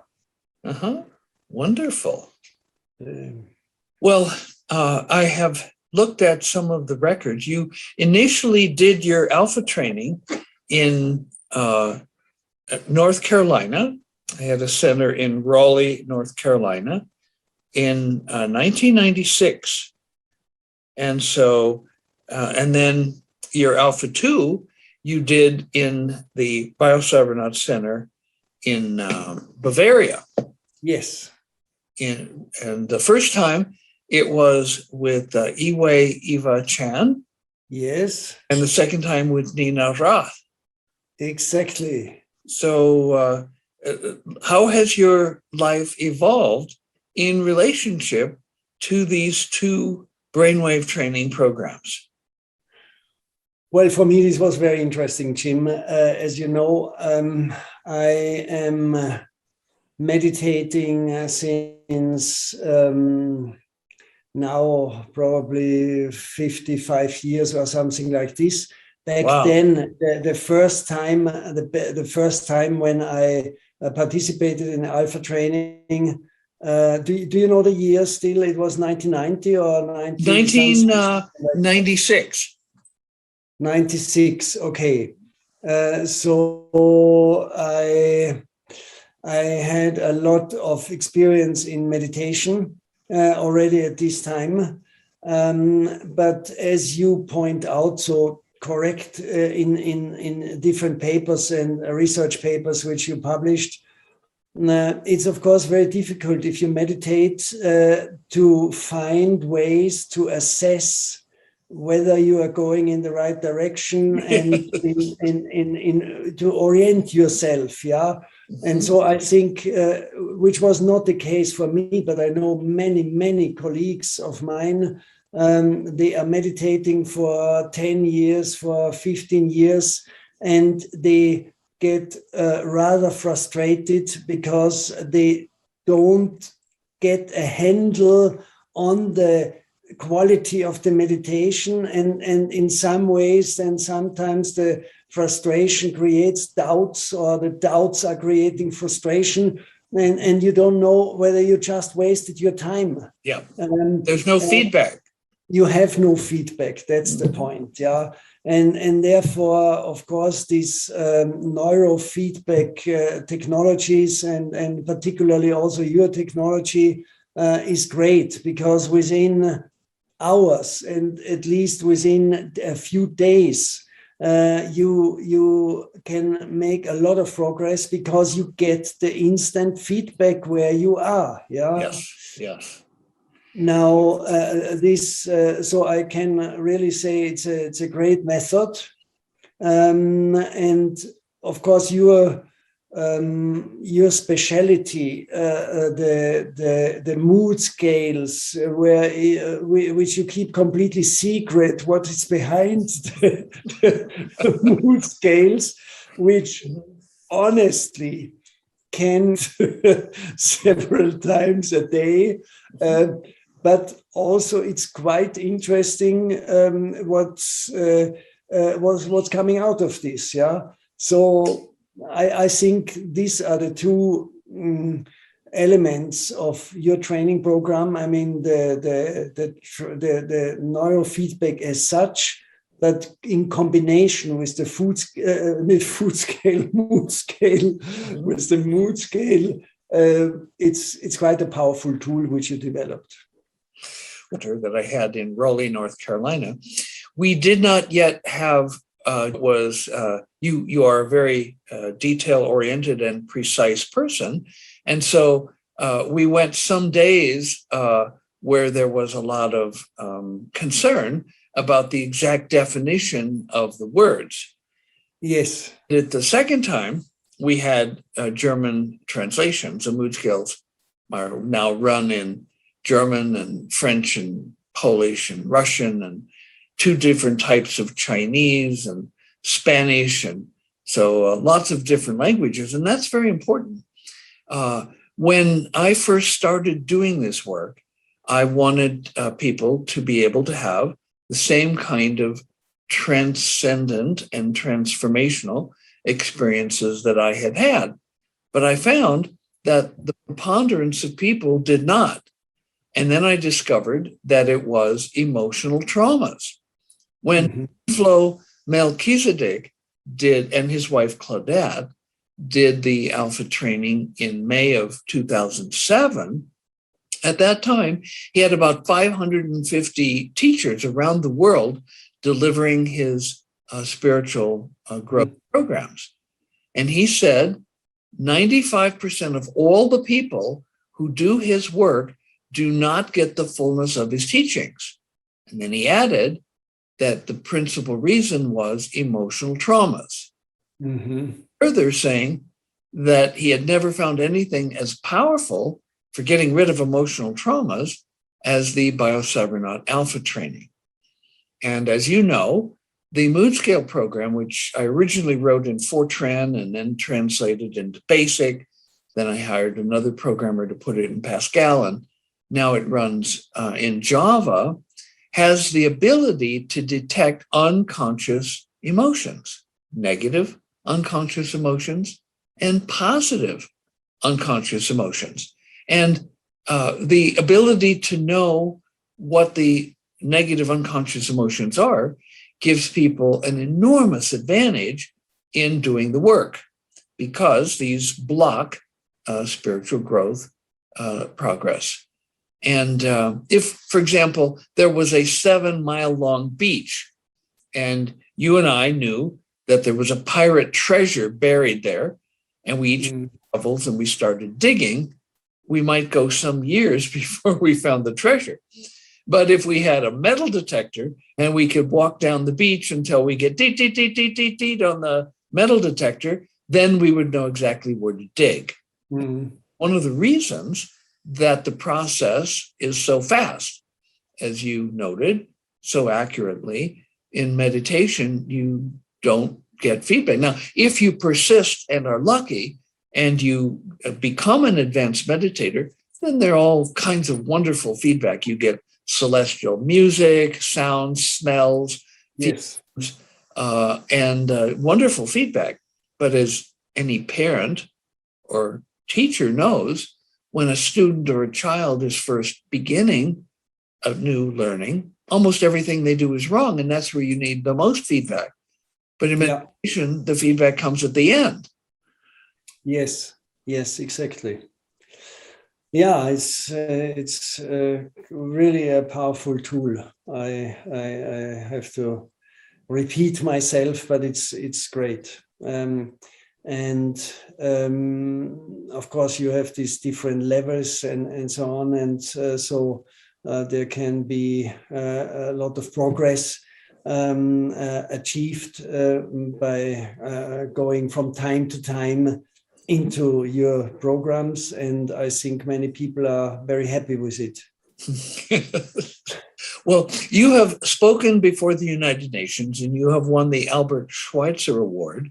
And Yes. one of your dreams has been to create a school for future world leaders. And at one time, you and I discussed perhaps putting at your resort in Almdorf a Bio-Cybernaut Center with 20 chambers.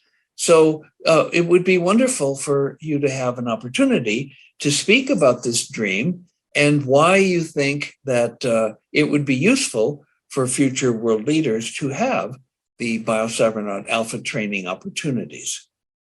Yes,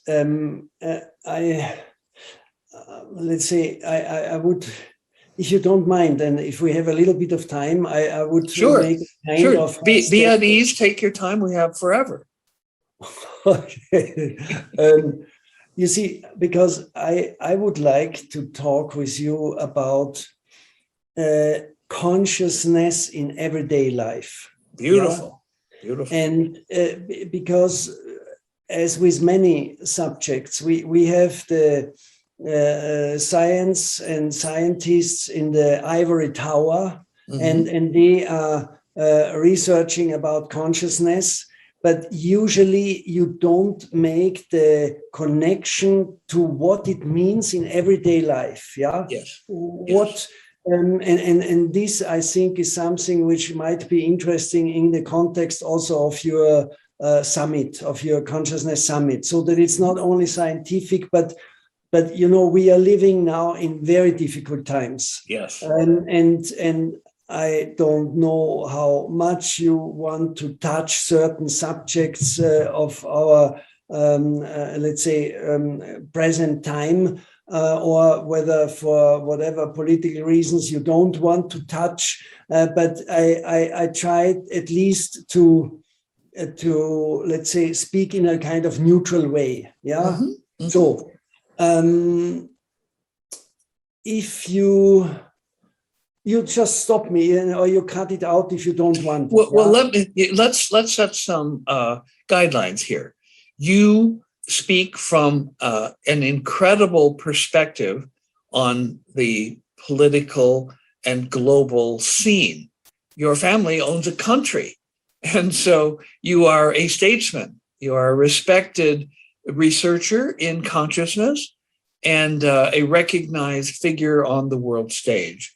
And so please feel free to speak your mind and from your heart.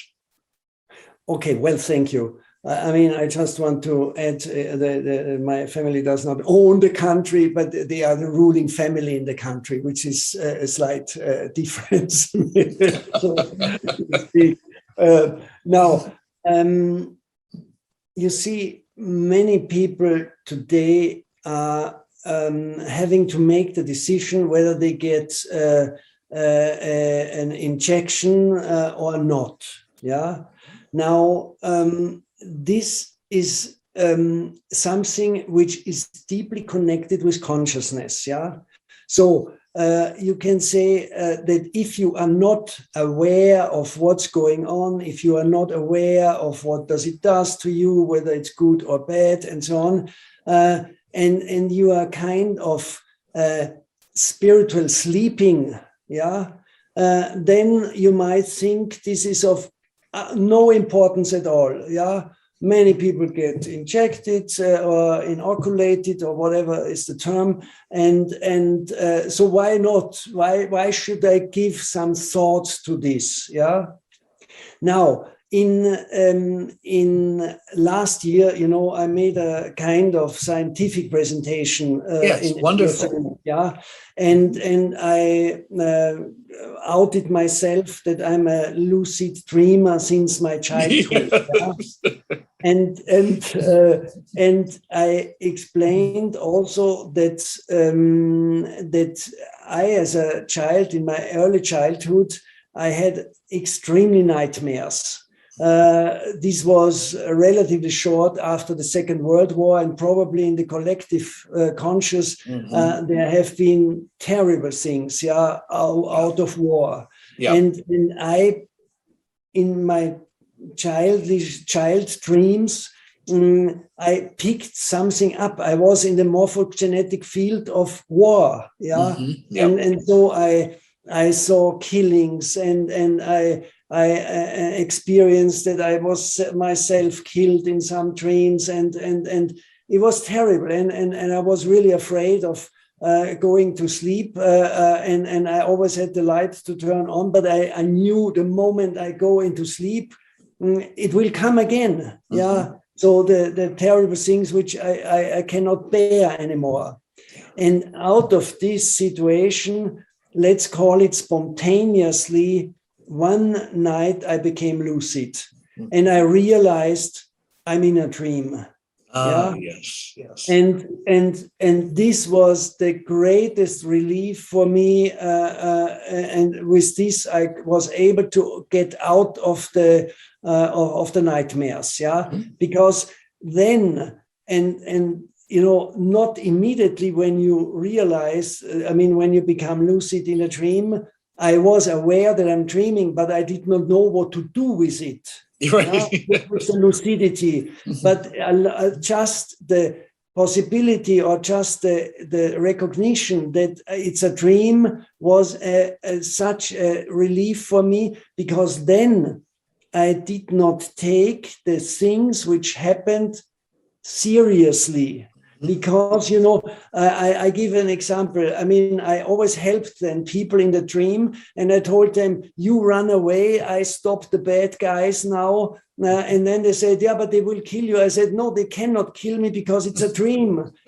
So they can shoot me many times, and it does not matter because it's a dream. So still the experience was not positive or not friendly.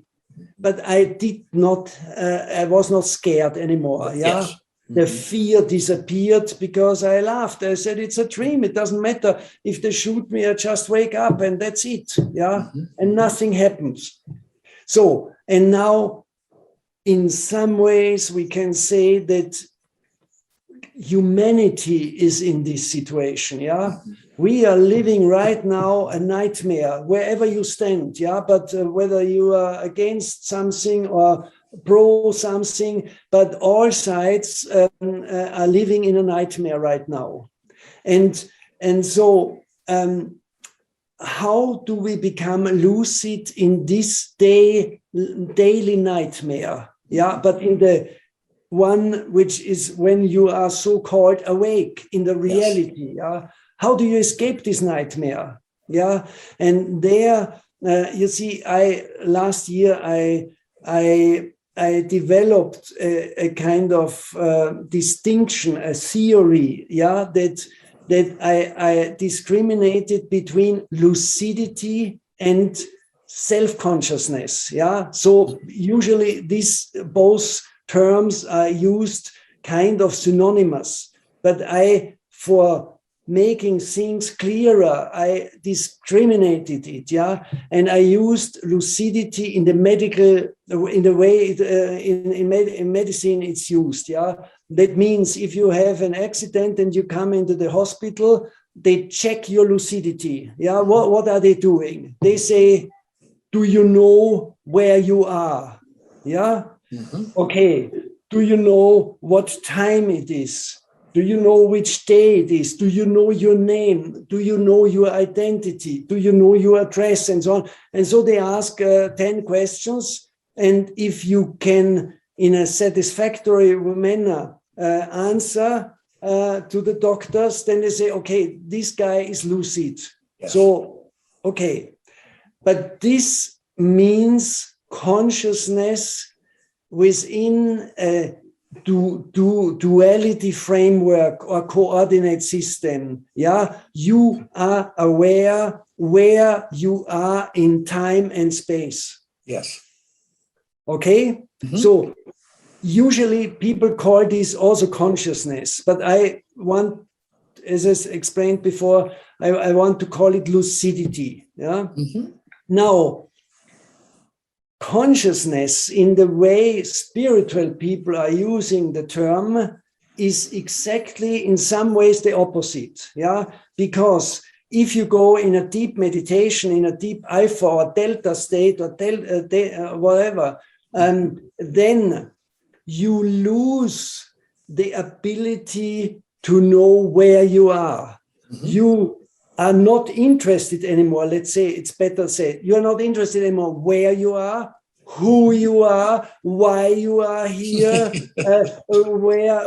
in which address you are, which day it is. So everything suddenly gets centered into some higher consciousness. Yeah. Mhm.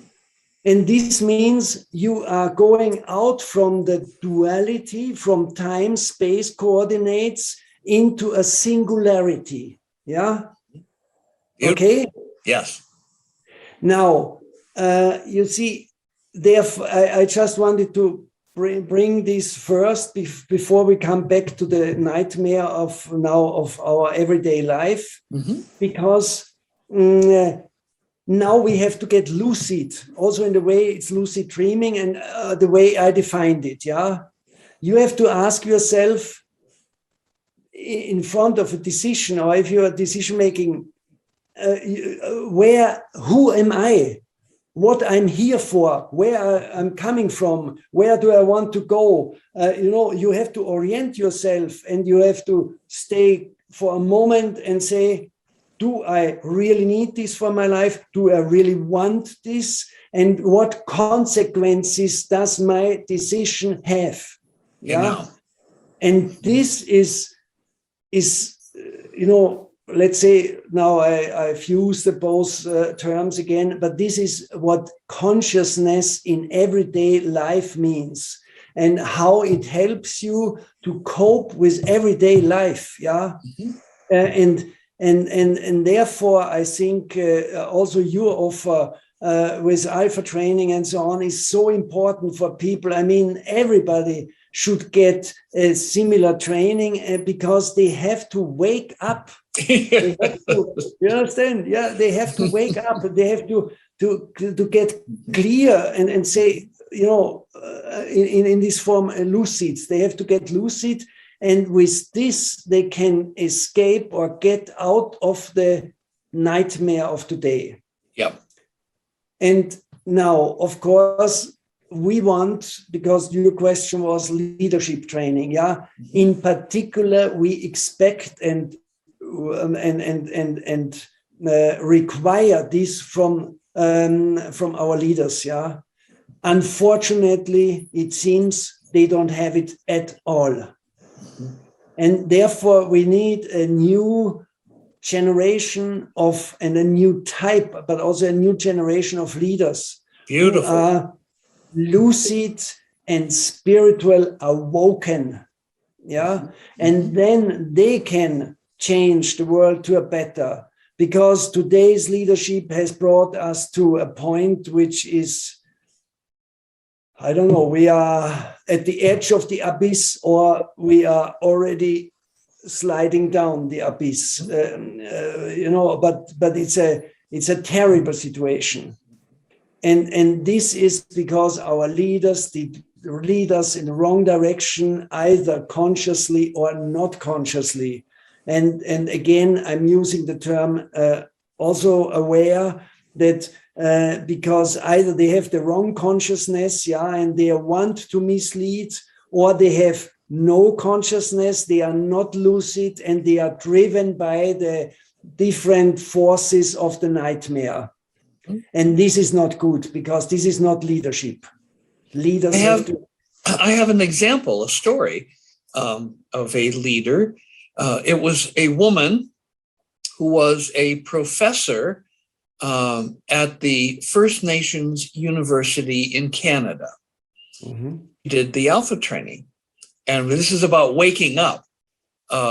She, I think it was day 5 of her 7-day training of the Alpha 1 training at my Victoria, British Columbia Biocybernaut Training Center. she went, oh my God, I'm going to have to redo all my courses. I'm going to have to redesign all my courses based on what I've learned in the alpha chamber. And I said, well, what was the insight? She said, well, I've been teaching the Aboriginal students that they're victims. And I realized that we're not victims. I'm going to have to change all my courses. She had awakened into a higher reality. And so as a result, this leader went to, and she was a leader of many people. She was a professor, she had many courses. And so she revised all of her courses so that she was no longer teaching these students that they were victims. They were now being taught how empowered they are and how to be more empowered. All of these from the awakening that you describe as so necessary through the alpha training that we do at BioCybernaut. Yeah, great story, Jim. Great story. And it's exactly what I'm also talking about. You see, because now in some ways I did speak about the individual lucidity or individual consciousness. But of course, we have to speak about collective consciousness today. Yes. Yeah, and in some ways you can say that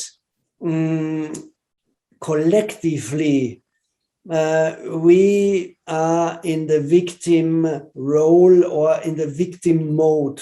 Yeah. Mm-hmm. And this has to stop. Yeah. Yep. We are in fear collectively and in the victim mode. But in reality, we are manifesting what happens right now. Mm-hmm. And therefore, you know, we have, if we get lucid, if we get in awaken, and we realize that we are manifesting everything what we call reality. These are our manifestations. And if we become not aware of this, we will continue to be victims, so to speak, or victimized. But we can only change this if we have the same experience as the lady which you just mentioned, yeah, that we are the power, and we are have the power of creation, and we are manifesting subconsciously what's going on in the world, and we are manifesting these kind of leaders, and we give them our vote, even in a practical term, but we are manifesting it, yeah, because we are, and once we understand this, and once we become aware and lucid, then we can change this world, yeah. But we have to do it individually, but then also as a collective conscious action. So important. And in terms of manifesting, we've recently incorporated some of the teachings of Frederick Dodson into the BioCybernaut Alpha and Theta trainings. And he has a wonderful book called Parallel Universes of Self. And he says that identity and reality are synonymous. And so I've known since the 1970s, through my research, that when you change your brainwaves with the brainwave feedback training that we do, when you change your brainwaves, you change your identity. Profound and beneficial alterations in core dimensions of personality can be changed in a week. And then what I showed with a large federal grant from the US National Institute of Mental Health, entitled Anxiety and Aging, Intervention with EEG Alpha Feedback, into which I wrote 6-month follow-ups and 12-month follow-ups.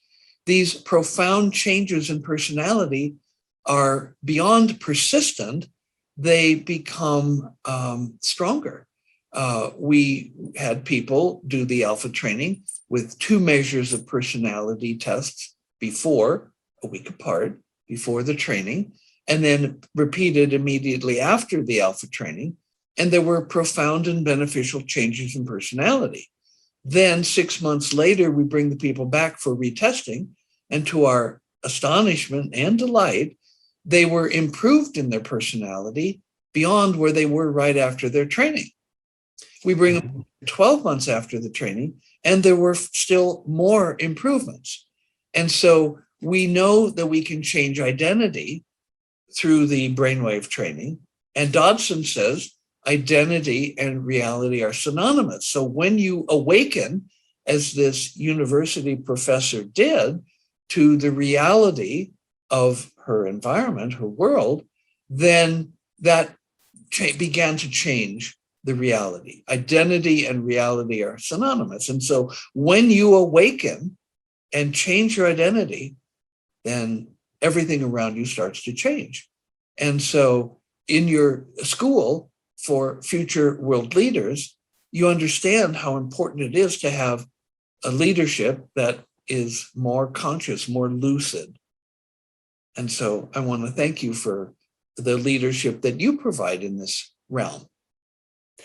Well, I would add, Jim, so it's identity and it's also awareness, but it's also the frequency. You change the frequency, yeah? You get in a higher frequency. Higher vibration. A higher vibration. And this is very important because this even can open your third eye or whatever. I mean, but there are different levels, of course.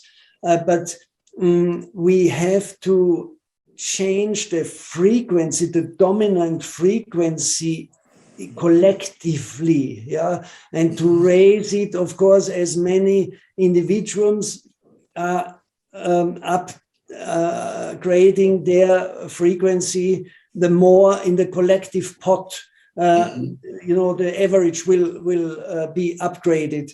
And this is very important because, otherwise, as we said before, spiritually, let's call it spiritually, most people, unfortunately, are sleeping. Mm-hmm. Yeah, they are not awake yet.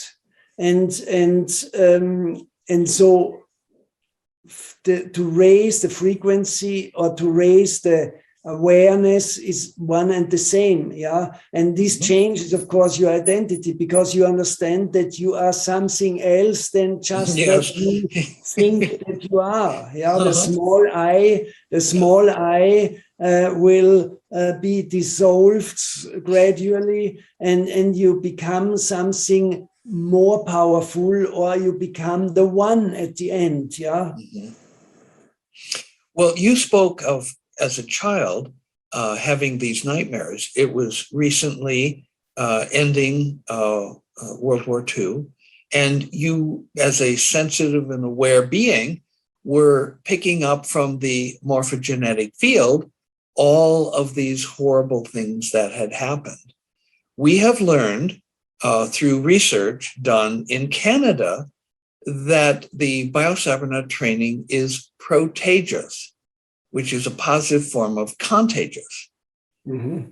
The way we did this, there was a scholarship sponsor who had provided $6 million to train people from his company, a prominent Canadian company, and he provided $6 million in personal funds.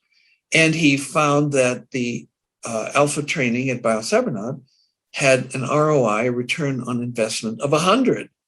And so he was very happy to do this. But as a philanthropist, he also provided the training to over 200 Canadian Aboriginal people who, because of the racism and the residential school system, were as traumatized as returning war veterans. He had his ear to the ground very much in the reservations, which they call reserves there. And he said he suspected that people who had done the BioCybernaut Alpha training were somehow beneficially influencing other people around them. And he asked me to design a research study to see if this was true.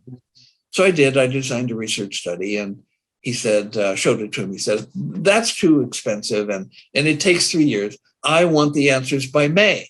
So I went back to the drawing board, and I created a survey, which people 6 months after their training would take.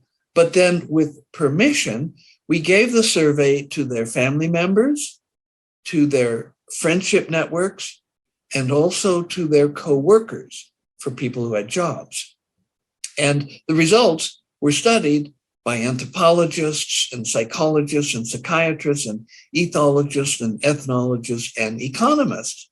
And they concluded with head-scratching bewilderment that there was somehow a benefits were being transmitted from the people who had done the alpha training to people who they simply interacted with. And so I coined a term called protagion or protagious.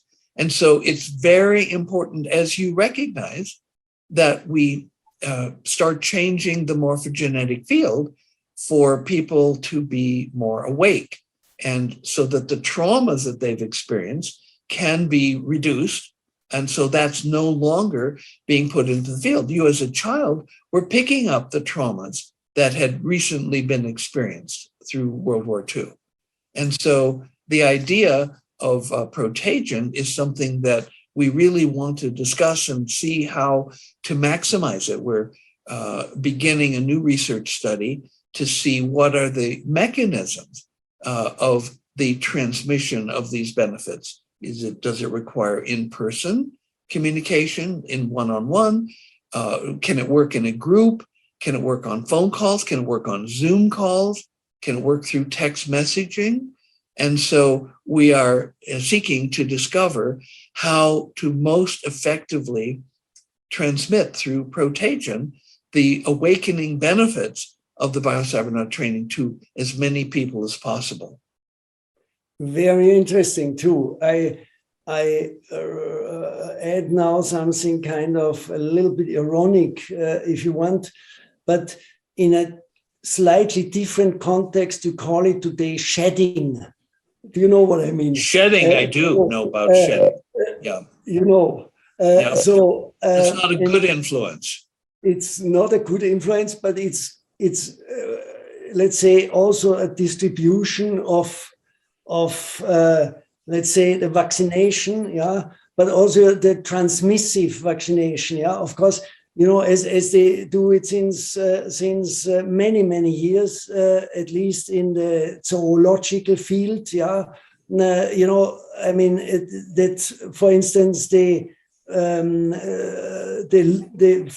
look for a way for the last 10 panda bears to get vaccinated, yeah. And it's in a huge region where these last 10 panda bears are. So they try to catch one and they give him a jab, and then they know he will meet the others someday. And so then he transmits the vaccination. So this is now on the, let's say, on a contemporary discourse level, but this is what you describe in the spiritual field, in the energy field, yeah. Mm-hmm. That the awakened panda bears among the people, you know, they meet and are in contact with the one who are not yet awakened, and so they awaken them because they transmit it, yeah. Yep. And this is, of course, very important, and such studies are great because people don't believe it, yeah, that this is possible. But we are not isolated. We are not at least so much isolated as we think, yeah. We are more, let's say, connected and in certain fields. And therefore, of course, one person, as you know, Aretha Franklin sings, you know, this little light of mine, let it shine, yes. Yeah? And so your light, if your light burns, you can inflame others, yeah. Yep. And this is great if you found this out by doing certain studies. Mm-hmm. Yeah, that paper has actually been published in a British online journal called EC Psychology and Psychiatry. And so people have easy and free access to it. Great.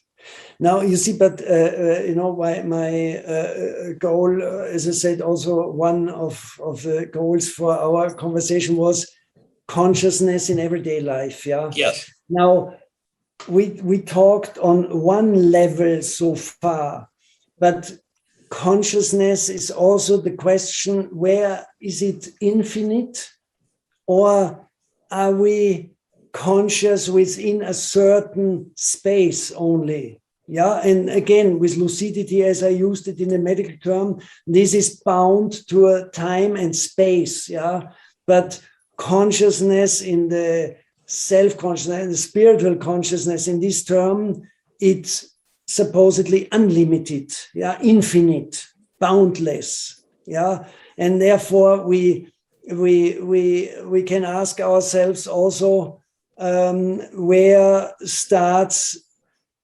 ends our consciousness and where starts the consciousness of our neighbor. Good question. But this we can also ask on a interstellar level. Yeah. Mhm. So do you understand what I mean? So Yeah. so is there consciousness in the whole cosmos? Is the whole cosmos one consciousness, or are there many consciousnesses? And are there, for instance, other civilizations outside of this little planet who are also conscious, and maybe they have a higher collective consciousness than we as humans have it right now, and so on. And so, this you can understand in very simple practical terms as the expansion of consciousness, yeah, that you go further and further within your life, inside you, but also outside of you. Dr. Stephen Greer with Close Encounters of the Fifth Kind is actually teaching people how to, in groups, make contact with consciousnesses of other species. And so this is very important work.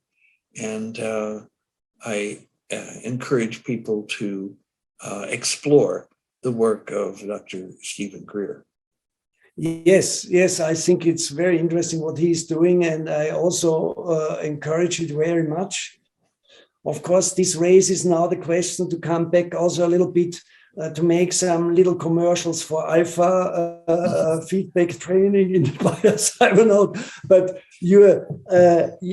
the name of your company indicates something like this, because it's biocybernaut. Yeah, you can look that we're going out in some space, but maybe this space is inside ourselves, but also around us. Do you understand? So now the question is, what kind of technologies do maybe more advanced civilizations out there have to raise the awareness and the consciousness of their people?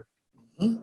And on the other side, what kind of technologies are out there to suppress the consciousness of, let's say, hostile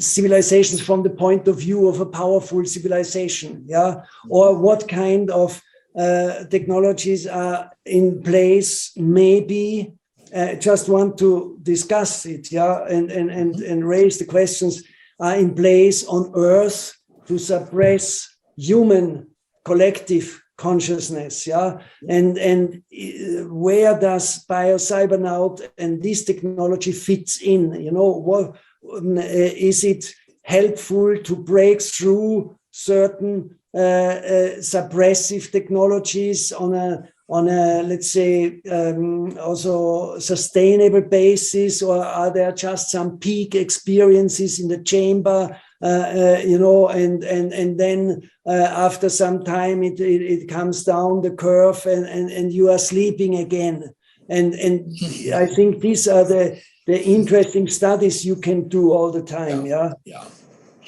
Well, there are let's talk everyday life.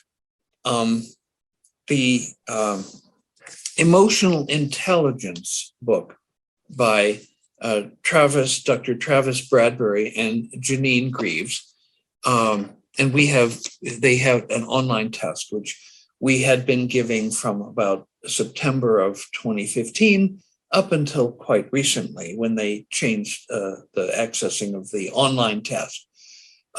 They have done research all over the world with emotional intelligence, which they say is responsible for almost 60% of a person's success in life, whereas IQ, important though it is only 10 or 20% of your success in life.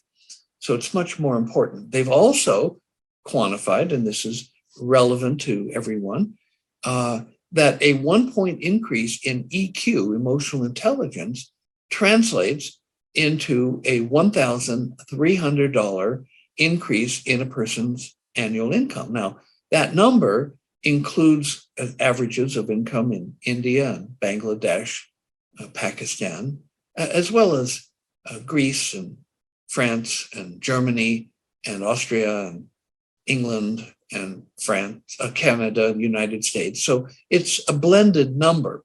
If you live in a first world country, you would expect it to be much larger. But the average increase, and this is a published paper, the average increase in emotional intelligence from the premium double Alpha 1 training at BioCybernaut is 15.8 points. That translates into an expected annual increase of over 20,000 US dollars the first year after doing the Alpha training. Now, that's something that's important to everyone. Everyone needs to, buy food and housing and clothing and transportation. And so this is a very practical way of showing that this change in their that aspect of their consciousness, which is their emotional intelligence, can be profoundly and beneficially altered. And so the idea of bringing the discussion of consciousness into the real world, this grounds it in ways that everyone can understand. And they don't need to talk about higher dimensions of consciousness. They can talk about their economics. And so how do we spread this? How do we, there aren't BioCybernaut centers in every city. We have one in Germany, in Bavaria. We have one in Sedona, Arizona.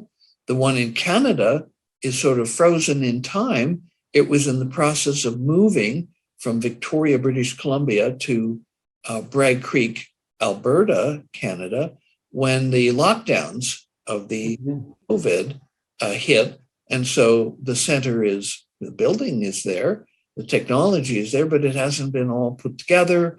And so there are limited places presently, which was one of the reasons I was so excited about your plan to have 20 chambers at a school for future world leaders. And one of the things that we can do here is to feed our collective energies into the accomplishment of this very worthy goal of yours. And so if you'd like to comment on this, this is very welcome.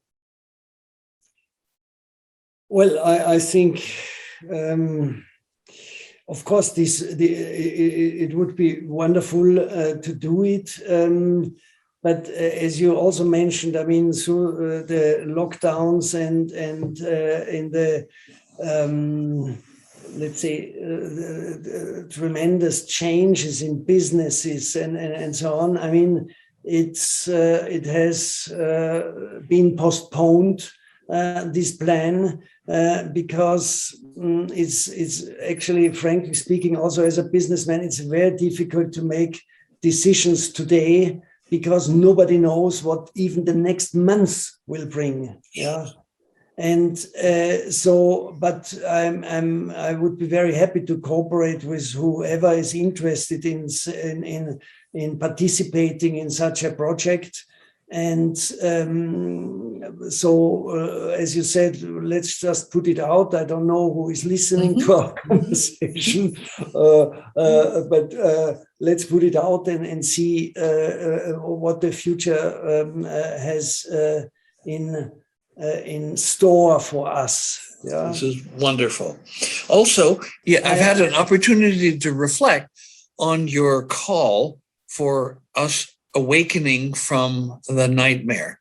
And I'm wondering if you have any ideas or suggestions of how we might most efficiently and effectively and rapidly do this. Well, one way is, again, linked also with your work. What I enjoyed most, I have to say, in participating in your program, this was the very short moments at the end of shared, how do you call it, networking? I mean, shared feedback. Shared feedback. Yes. Shared feedback. Mm-hmm. You see, this, I think, would be an extremely powerful tool to raise the collective consciousness within at least communities or families or whatever, even companies, to do this on a broader basis. Yeah, because if you experience this, let's say, if it's technically possible, but with 30 people, 50 people or more, I mean, then you understand how close we are linked and how much our thoughts are influencing the thoughts of the other people and vice versa. Yeah, and I think this could be a major contribution to change the collective consciousness. Well, the largest group that I've ever done this with is 8 people. And they reported that secrets slipped between them. There is a book called The Warrior's Edge by Colonel John B. Alexander, who in 1983, he came to BioCybernon. He was a lieutenant colonel in Army Intelligence, U.S. Army Intelligence, and he came with another intelligence officer named James McLaughlin. And they did 2 weeks of training at BioCybernon. The first week in separate chambers, they did their Alpha 1 training, and then they did a full week of shared feedback, where they were in the same chamber, hearing each other's feedback tones and seeing each other's scores, of course, as well as their own. And I had offered to do shared feedback with them, and the history of that is everyone that I've ever done shared feedback with has had their highest alpha of the entire training when I do that. And so because we had discussed the possibility of telepathic exchanges, they had to turn down the opportunity for me to do shared feedback with them because they had very high security clearances and I had none. And they couldn't risk violating their security agreements. Now, they did have secrets slip between them, and Lieutenant Colonel John B. Alexander rose to the rank of colonel in the U.S. Army Intelligence, and he wrote a book called The Warrior's Edge, in which he dedicated a full chapter to their 2 weeks of training at BioCybernon, and he confirmed, and this is now with the imprimatur of U.S. Army Intelligence, that the BioCybernon training does enable and facilitate telepathic exchanges. So the book is out of print, but you can sometimes find a used copy. It's become a cult classic, The Warrior's Edge by Colonel John B. Alexander, and you can sometimes find it used on Amazon. So yes, the idea of doing shared feedback so that the benefits of higher awareness can be shared. I know Marlo Morgan, who wrote a book called Mutant Message Down Under, went to the Aboriginal community in Australia and did walkabout with them. They took her to their one remaining underground sacred site where they taught her telepathy. And she said that when you no longer feel that you have to censor or hide anything in your awareness, then you naturally become telepathic. And so goodbye to hatred and jealousy and fear and selfishness as we partake in the morphogenetic field of human consciousness. And so in this, which we have the technology to propagate, with computers, given sufficient time and money, you can do anything. Well, and we know that money shortens time. So there is the ability for us to do shared feedback across state boundaries and even across national boundaries as we become a one awareness. And in this, it's just not possible to do bad things to other people because you feel it just like it was being done to you. Yes. I mean, this would be the ultimate project. I mean, the ultimate peace project. Yeah, because I also, since decades, I speak about this, but just kind of anecdotically as an idea. Yeah, as I said, if we could train the children in telepathy, yeah, so that the new generation comes up all around the world and we are all telepathic, this would be the end of all war, of all deceit, of all criminality, of practically all violence and so on. Because if you cannot lie to each other, if you cannot wear a mask, but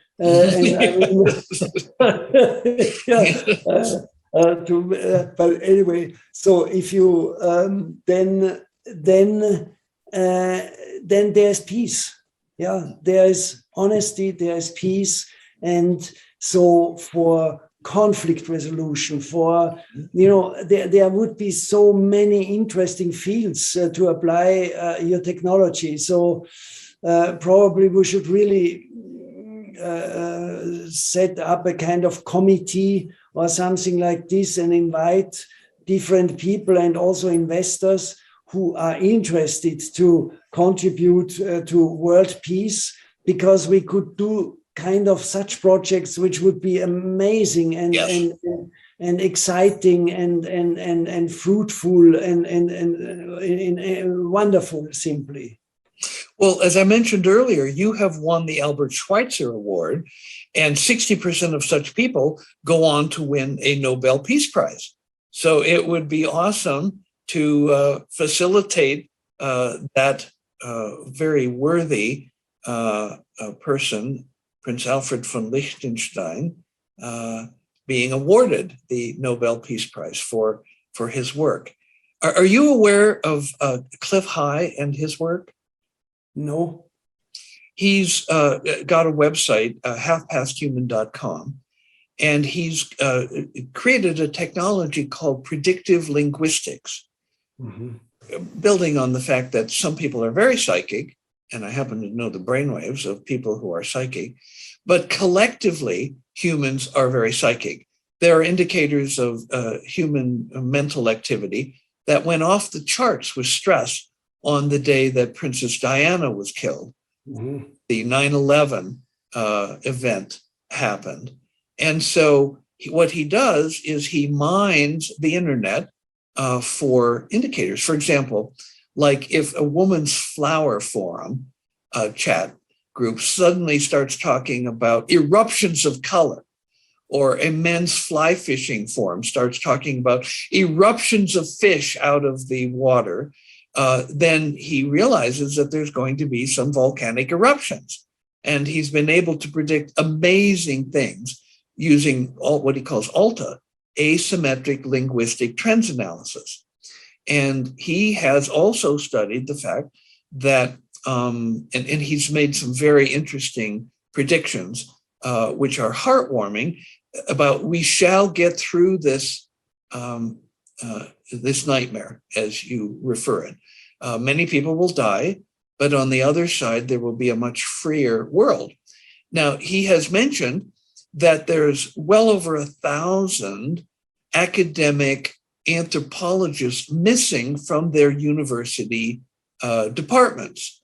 And he said that they have been sent to Antarctica to analyze the ET civilizations that are being unearthed or uniced there.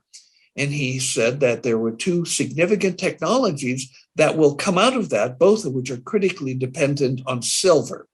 One is a free energy device that will be based on a particular form of silver. I think it's an aerogel form of silver. You have to put a lot of energy into it, but once you get it started, it will generate energy endlessly. The other device, also critically dependent on silver, is a device that will enable us humans to be telepathic. Now, with the wires and the shared feedback setting at BioCybernaut, we can facilitate telepathic exchanges among people. And the technology that Cliff High is talking about, he said, will enable all humans who have access to this to be telepathic. So the goal of BioCybernaut is to reduce suffering and expand awareness globally, and to usher in an enduring golden age for all humanity. As you mentioned, the name BioCybernaut implies that. In a simple way, a biocybernaut is to inner space what an astronaut is to outer space. The Greek suffix naut implies someone who goes on an adventure. And we had Jason and the Argonauts, where they went off in search of the golden fleece. So Jason in the hand of the king's daughter in marriage. And then you have cosmonauts and astronauts. And bio, of course, is through the biology. Cyber is, there's an archaic word called cipher, which means to calculate. And so the computers, which do the calculating of the biological events that occur, in this case, in the brain, allow people to go naughting or adventuring into inner space. And so a biocybernaut is to inner space what an astronaut is to outer space. And so we have a technology, and like you said, we want to call forth research scientists. We want to call forth participants who want to participate in this grand adventure, investors who can fund it on a global scale. I know, for example, I've got spreadsheets of how we can create training centers that will train 100 people a day. And we can put these in all major cities. And so the expansion of BioCybernaut is rate limited by the training of trainers. It requires three things: an ergonomic technology. It requires a training protocol of massed practice rather than distributed practice. You couldn't come one day a month for 7 months and get these results. You couldn't even come one day a week for 7 weeks and get these results. We do this in an intensive 7-day intensive transformational protocol, 10, 12 hours a day. And the third pillar on which these results are supported is the transformational perspective of the trainer. So you have the protocol patented, you have the technology patented, and you have the knowledge of the trainers. And so a trainer training institute, or 2 or 10, train trainers of trainers, is a necessary step for expanding this technology rapidly throughout the world. And to this mission, I have dedicated my life. Great, Jim. I think this was a very good finish, maybe, of our conversation, because I see that we are already talking since 1 hour. We could, of course, continue probably another hour. But I think on this note, we probably will finish. Next time, when we talk, I would suggest to talk also about artificial intelligence, because this is today also in our world such an important subject, but more than a subject, it's already such an, let's say, ambiguous reality. and all the ideas to link humans into the artificial intelligence networks and so on. I think this would be quite interesting to talk about this, but I think it's too much for today. Well, I actually have a little bit that I could say about that topic. I recently participated in a group grant application to the National Science Foundation.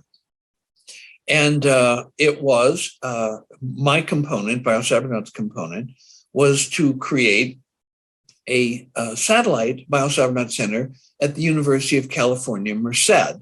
There would be, the grant was not funded, we did not win, but the proposal was to use artificial intelligence to augment the third pillar of the BioCybernaut method, which is the trainers. Now, trainers they're quite a special breed, and they must integrate and deal with a flood of data that our technology provides every day on the performance, the results of every trainee.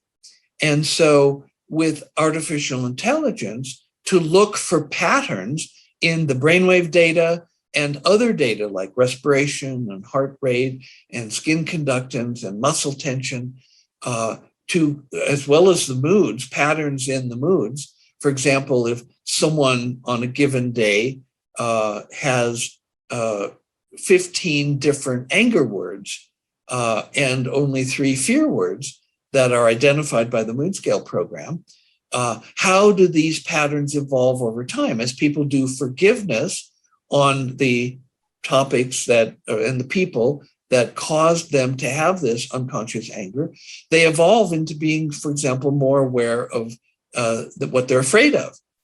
And there's an emotional hierarchy. And the data volumes are so great that only very special people can be BioCybernaut trainers. But with artificial intelligence to act as a digital assistant for the trainer, to synthesize, to organize, and to collect additional data and show the patterns to the trainers, the training could become far more powerful, and the requirements for being a trainer could be lessened, which would increase dramatically the pool of people who are available to be trainers. So I know this is not, the goal of some AI research, but it is the component that I wanted to create with my share of this large grant. And so we can, of course, reapply. There may be other funding sources, but I do see that AI, artificial intelligence, has an important role to play in up-leveling the consciousness of humanity by integrating the knowledge from the information that comes from the deep work that people do in BioCybernaut trainings. So your comments on that are invited. Well, again, I mean, it's a field where artificial intelligence is most welcome, also from my perspective, and I think most welcome for humanity. And so I hope that you will be able to develop their certain blending of technologies which assist in the way which you just described. And but of course, we know that unfortunately, artificial intelligence today is mainly used to control people and not to empower people. Yes. And therefore, your empowering program is very, very important. Well, and one other thing that has come to mind recently, we are interested in helping people to awaken. And when people awaken, they have what are called mystical experiences. Now, mystical experiences are characterized by 5 hallmarks: intense realness, unusual sensations, trans-sensate phenomena that come to people from beyond the realm of the 5 senses, the experience and you've spoken of this, of unity or oneness. And the fifth one is ineffability, a word which means unable to be described in words. So Marshall surveyed the mystical literature, which goes back thousands of years, it found that there are three characteristics of a situation which is present in all mystical experiences. And one is an intense interior focus. Number two is a powerful affective movement. And three is the absence of discursive thought. And so interior focus, of course, is a natural part of the Biosabana training, because you sit in a soundproof chamber and what you hear are musical instruments which are played directly by your brain activity. So you hear flutes and oboes and organs and clarinets and saxophones and a voice called mystic choir. And these play when you make particular brain activity at particular places in the head. So, of course, your entire focus, even though you're listening to sounds coming from outside into your ears, it's different from any other sounds you've heard before, which have a source outside of you. These sounds originate within you, so it makes it very easy to merge with them. The second, the intense affective movement, it's a sort of a stilted way of saying you want to generate powerful love. As when people do the forgiveness training at Biosabana, the guidance is to go all the way to love as you do the forgiveness process, so love for others. And then you follow it up with something we call basking, or in which you do the love algorithm, like I love you, Jim, or I love you, Prince Alfred. You say that repeatedly to yourself. You get feedback on how well you're doing. And then the absence of discursive thought, you go into a state where you are not thinking, you're not planning, you don't have words in your awareness. You are in the Biosabana chamber, surrounded by the ingredients, the demand characteristics, which according to Marshall's survey of the mystical literature, are particularly conducive to the mystical experience. And so people are set up positively to succeed in having mystical experiences, which are a big part of the awakening. And so you and I have both studied Celtic magic, and I know from my work there, and also with the Hermetic tradition, that the three elements of doing a work of magic, which might be called manifesting in some circles, or other people might call it a miracle. There are three: desire, expectation, and merging.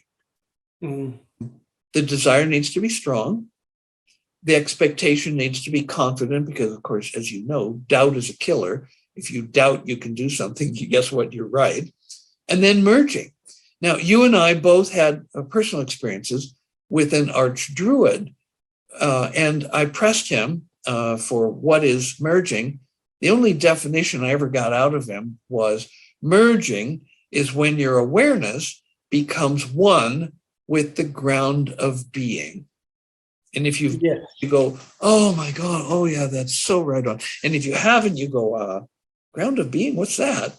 And so the best way that I have found to teach merging is the Biosabana training, because sounds which are coming from outside you are in fact coming from inside you. So easiest to merge with what is already you. And so this trains you how to merge with something coming from the outside, because the ultimate source of it is actually within you. So desire needs to be strong. And we teach people the love algorithm. And you need to have expectation. So doubt, as we know, and we teach in the training, is one of the hindrances that come to us from Zen, the Zen ox herding stories, which is the distilled wisdom of over 1,000 years of Zen practice in Japan. Includes doubt, drowsiness, distractibility, and worry, aversion, any form of ill will, boredom. And to that list, I've added forgetfulness. And so you learn in the biocybernaut training how to overcome, how to surmount these hindrances, which all are tools of the ego, used to keep us down and to prevent or slow down, delay our awakening. And so we have a setup that is at Biocybernaut aligned with different magical traditions, the Celtic and the Hermetic, as well as Marshall's survey of the mystical literature. And so we have a science and a technology and a method for awakening. Wonderful, Jim. And I'm happy that I experienced it, and, and I just can recommend it to everybody because it's really it's an possibly life-changing experience. Well, thank you for participating, and I look forward to when you can do your Alpha 3 or maybe an advanced theta training.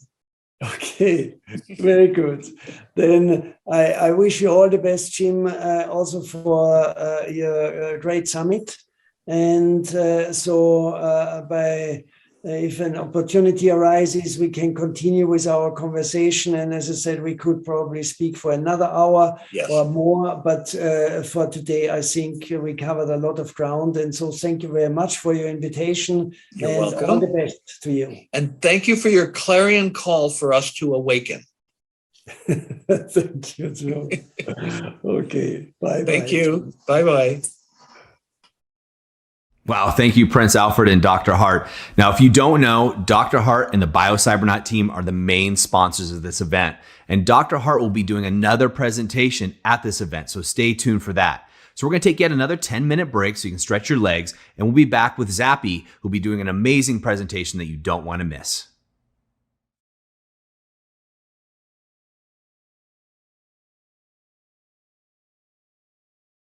So I'll give you an example.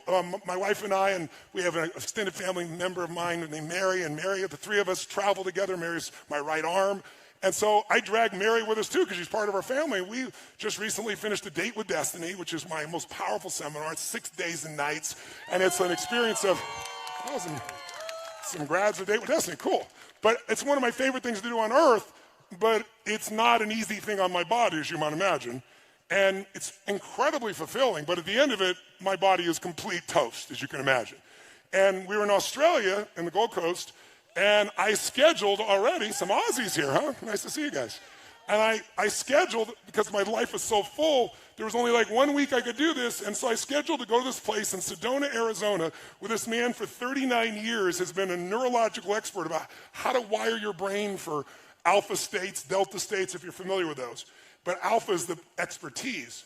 And I want it, as great as my life is, I want to take another level. So I have more to give for my family, for my friends, for you, for myself. So we go for 7 days and nights. And this is what it was like. You got up first thing in the morning, 6:30, and you spent an hour and a half getting your brain wired with this glue shit. And they put like 180 of these electrodes on your head. My wife looked so attractive, and so did I. It was amazing. And then, after wiring you up with this goop, which by the way takes forever to get out afterwards, well, there's where we don't see the goop, you see just our hair afterwards. But the bottom line is, then you go in individual rooms. Like, I want to be with my family, right? I want to be with my wife, I want to be with my family, and I got to go in this dark little room that has no light, and it's freezing cold. It must be my karma for the shit I do to you people on a regular basis, right? And sure enough, I'm there for 14 hours in this room. You get one break, sometimes two, run the restroom. And the entire time you are learning to think, and how you think, these electrodes create sounds. And you learn how to put yourself in the zone of alpha. But it's a bitch.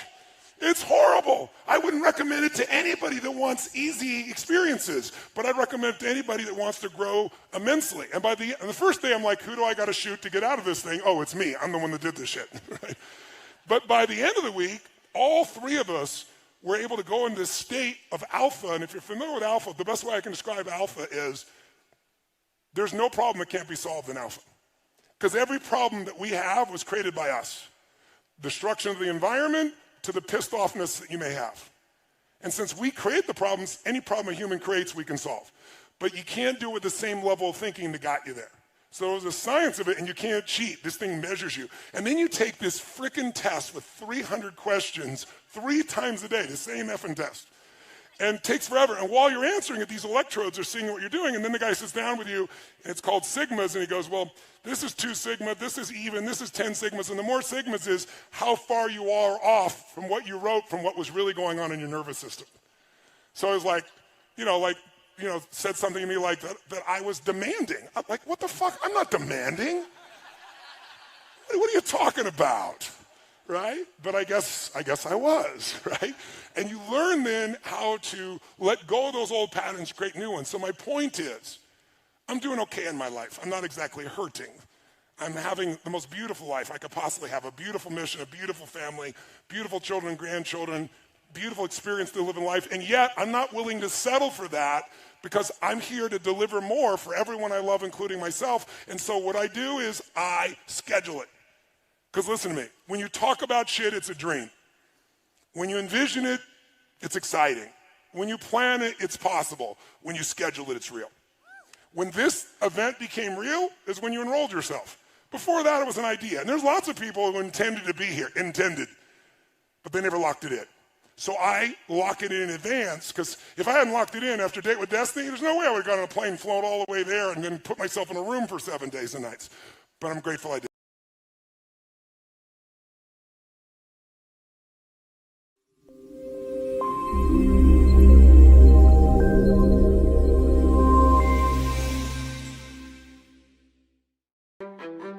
Our world is what we perceive. There's an inevitable stress buildup we all feel more than ever in this connected world. A world in which, ironically, it's become rare to experience real human connection. The world is a stressful place, and the way that most people experience the world is as a series of different kinds of stressors in all different areas of their lives. And while that's how they experience it, it doesn't have to be that way.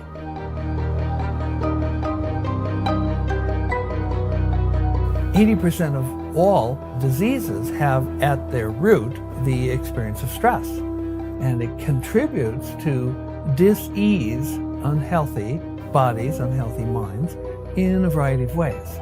And so anything that we can do to help people to de-stress is going to have a positive impact on their entire lives, everything that they do, all the relationships. Dr. James Hart has spent over 3 decades proving that your response to stress and the overall performance of your brain is entirely within your control. A lot of time people come into BioCyberNet and they've spent years or decades in states of sadness, depression, or walking around angry or fearful all the time. And there's a hopelessness that comes from that because they think that's the way it's always going to be. But the good news is that when you change your brainwaves, you change your whole experience of life. And so you can, with the BioCyberNet training, reprogram your brain so you have more of the brainwaves associated with happiness, joy, creativity, and success. It's simply a matter of understanding and controlling your brainwaves through a technology called neurofeedback training. Dr. Hart has learned how individuals can literally acquire the ability to control their own brainwaves.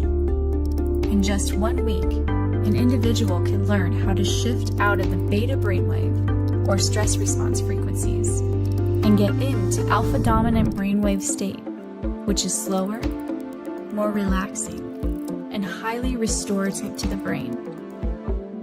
The reason that you can do such a powerful, deep, and rapid brain makeover at BioCyberNet is because we use a patented neurofeedback technology and training methodology, which allows you to go deep into your own awareness and to heal traumas that have been there for a long time and do forgiveness. And one of the ways the neurofeedback works is it picks up your brainwaves, tiny electrical signals that are always present in your brain, amplifies them 100,000 times, feeds them into computers, which then give you beautiful musical sounds, flutes and oboes and organ music and clarinets and saxophones that will tell you real time what your brain is doing when it's doing it. You also get digital numerical scores.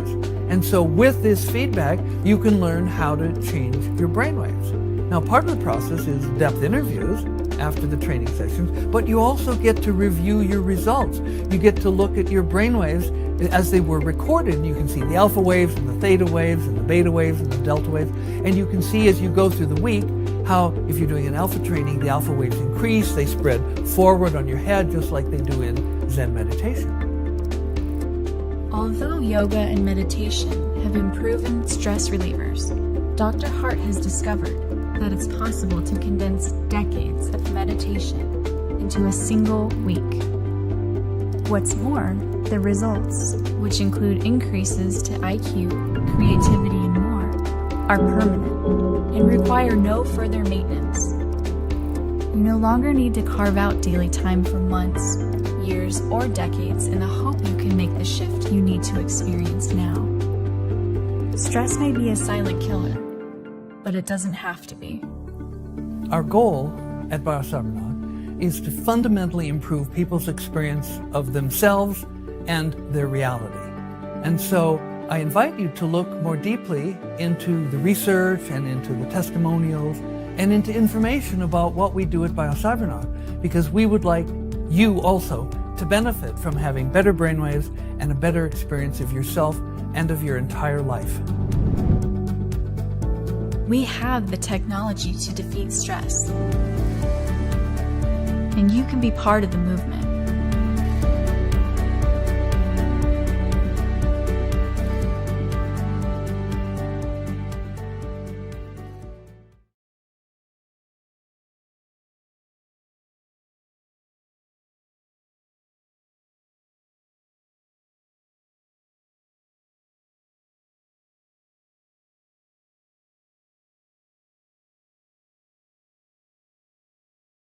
I'm Zappy, and I've been called a futurist and a psychedelic concierge to the stars.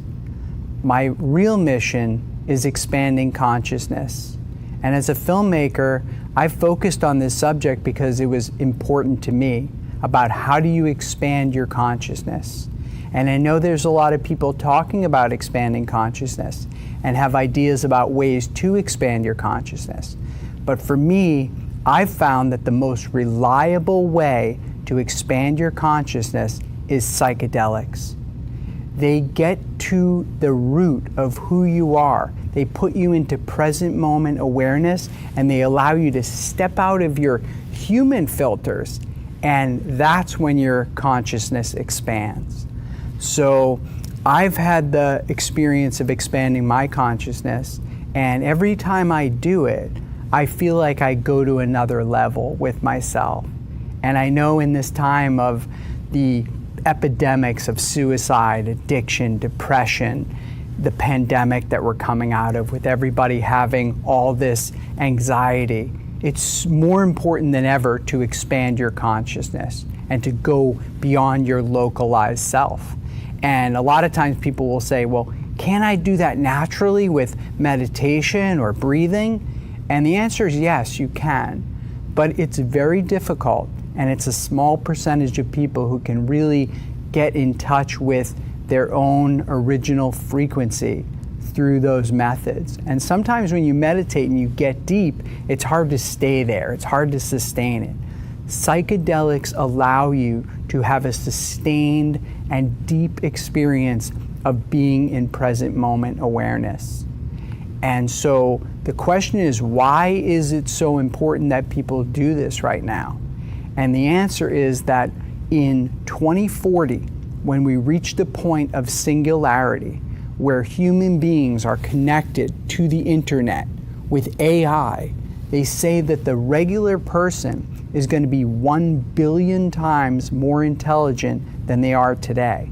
And that's going to mean that everybody is going to have the opportunity to control the fate of the world, to make a nuclear device, to destroy the planet. At that point, we all have the ability to destroy everything that we know, And so we as a society have to affect people and expand people's consciousness to the point that when 2040 comes, we as a critical mass of people are vibrating at a higher frequency, and that's what's going to cause the teenager who's angry at that point, or the person who's upset, not to take some type of detrimental action. It's critical that we get to a critical mass of people who go inside of themselves, expand their consciousness, evolve their empathy for other people, and in that moment, when we get to that critical mass, we will have solved the most important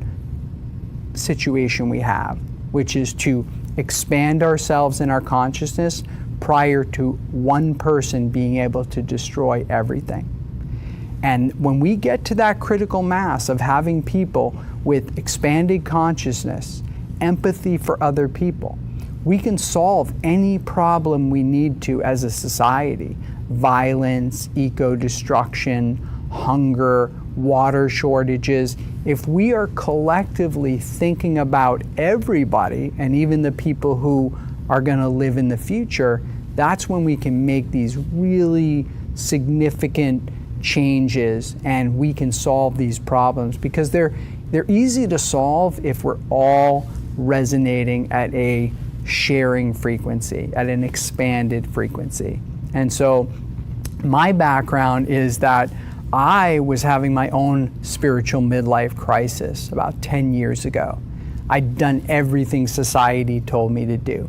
Get a job, make money, have a family, and you do all that, you're going to be totally happy.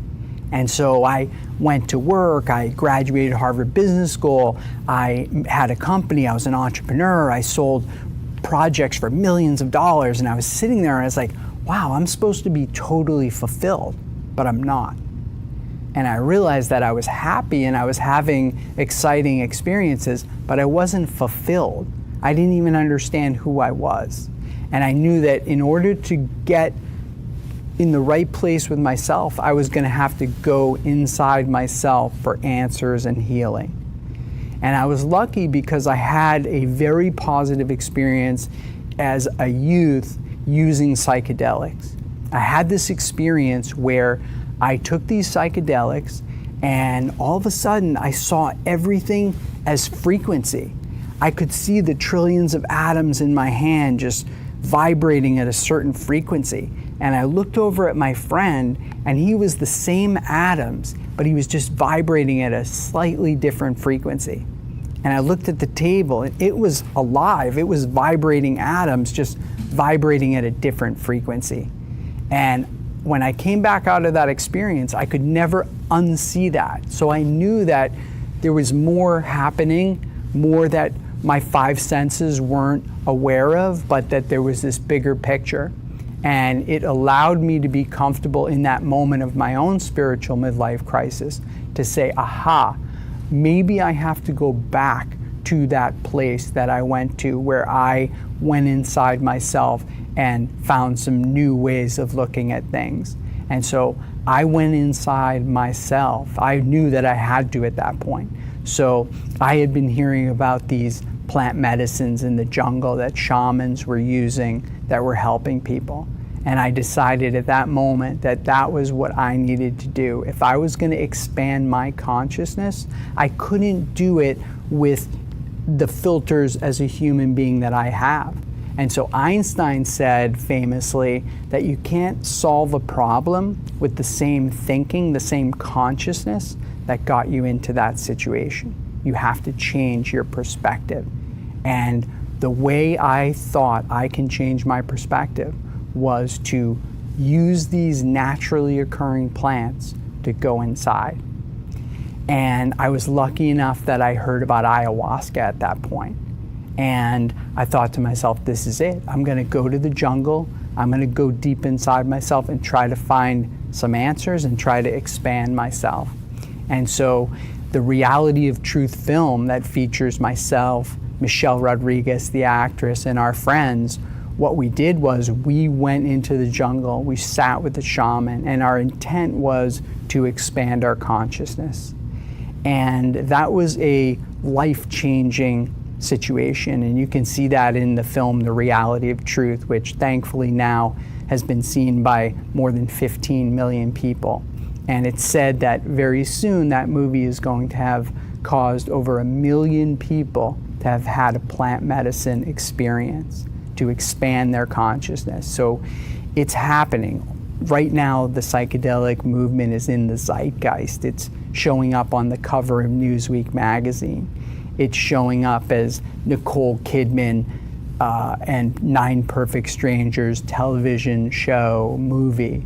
And it's showing up when we hear people being comfortable enough to come out and say, hey, I had a psychedelic experience and it expanded my consciousness and it changed something about me, or it confirmed something. And I heard recently the lead singer of Coldplay, Chris Martin, say that he had only one psychedelic experience, but it allowed him to validate everything that he thought was happening in the universe and everything that he understood to be true. And so you think about that and you think, wow, one experience that could be so affirmational, that somebody like that, that's having all of these amazing external experiences and all this validation, that it was that single psychedelic experience that got him comfortable with everything in his life and how life works. And so, you know, as I started to have these experiences and sit with the shaman and do San Pedro in Peru at the top of a mountain, and for Michelle Rodriguez in that moment to say that she felt like she did 20 years of heavy therapy in that one experience. And then for us to trek into the jungle and sit with the shaman and do ayahuasca, and for her to say, this destroyed everything that I ever thought was true, and that it makes her happy. And then as I followed her and I and our friends over the course of a few years after that experience, we all had to integrate that back into our life. So Michelle, she lost her good friend Paul Walker, the actor, in an accident, and she had to integrate that into her experience. And she said that publicly that her ayahuasca experience helped her because it showed her from a different perspective that death, that person wasn't really gone. And she almost was envious that they got to get to that place where she knows they are, that she got within the ayahuasca experience, that she appreciated that that person was experiencing that. So in our lives, and you know, Michelle said to me after that ayahuasca experience that she was gonna go back into her life and she was gonna start writing and be a bigger part of that, because she'd always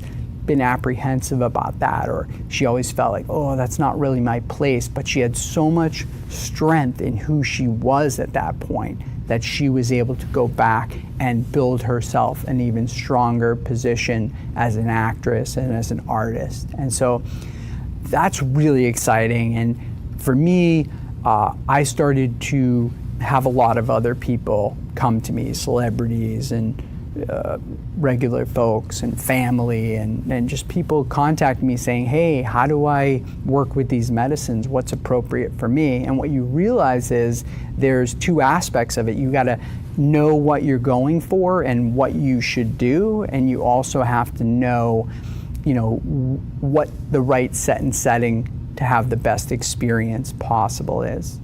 And so my mantra that I've created for myself when I go inside myself to expand my consciousness is to, number one, go inside, number two, trust nature, and number three, don't take anything seriously. So if you can do that, you are going to have an incredible time expanding your consciousness. I think a lot of times people try to use psychedelics and plant medicine to get an answer for something or to be told what to do. And I think that can be set yourself up not to expand your consciousness, But if you go in and you say, my intent here is just to expand my consciousness, whatever happens, I don't need any answers, that you're going to have an experience where you benefit, where you have that knowledge and you get what you're supposed to get as opposed to what you want to get. And that's the really powerful thing about psychedelics, is you always seem to get what you need. It's not always what you want, but it's exactly what you need. And so I've gotten this moniker of being a psychedelic concierge to the stars. And as a psychedelic concierge, you think about, what a concierge typically does. So when you're a concierge at a hotel, people come to you and they say, hey, where should we go for dinner tonight? And you say, oh, well, what kind of food do you like? Do you like wine? Do you want to have music?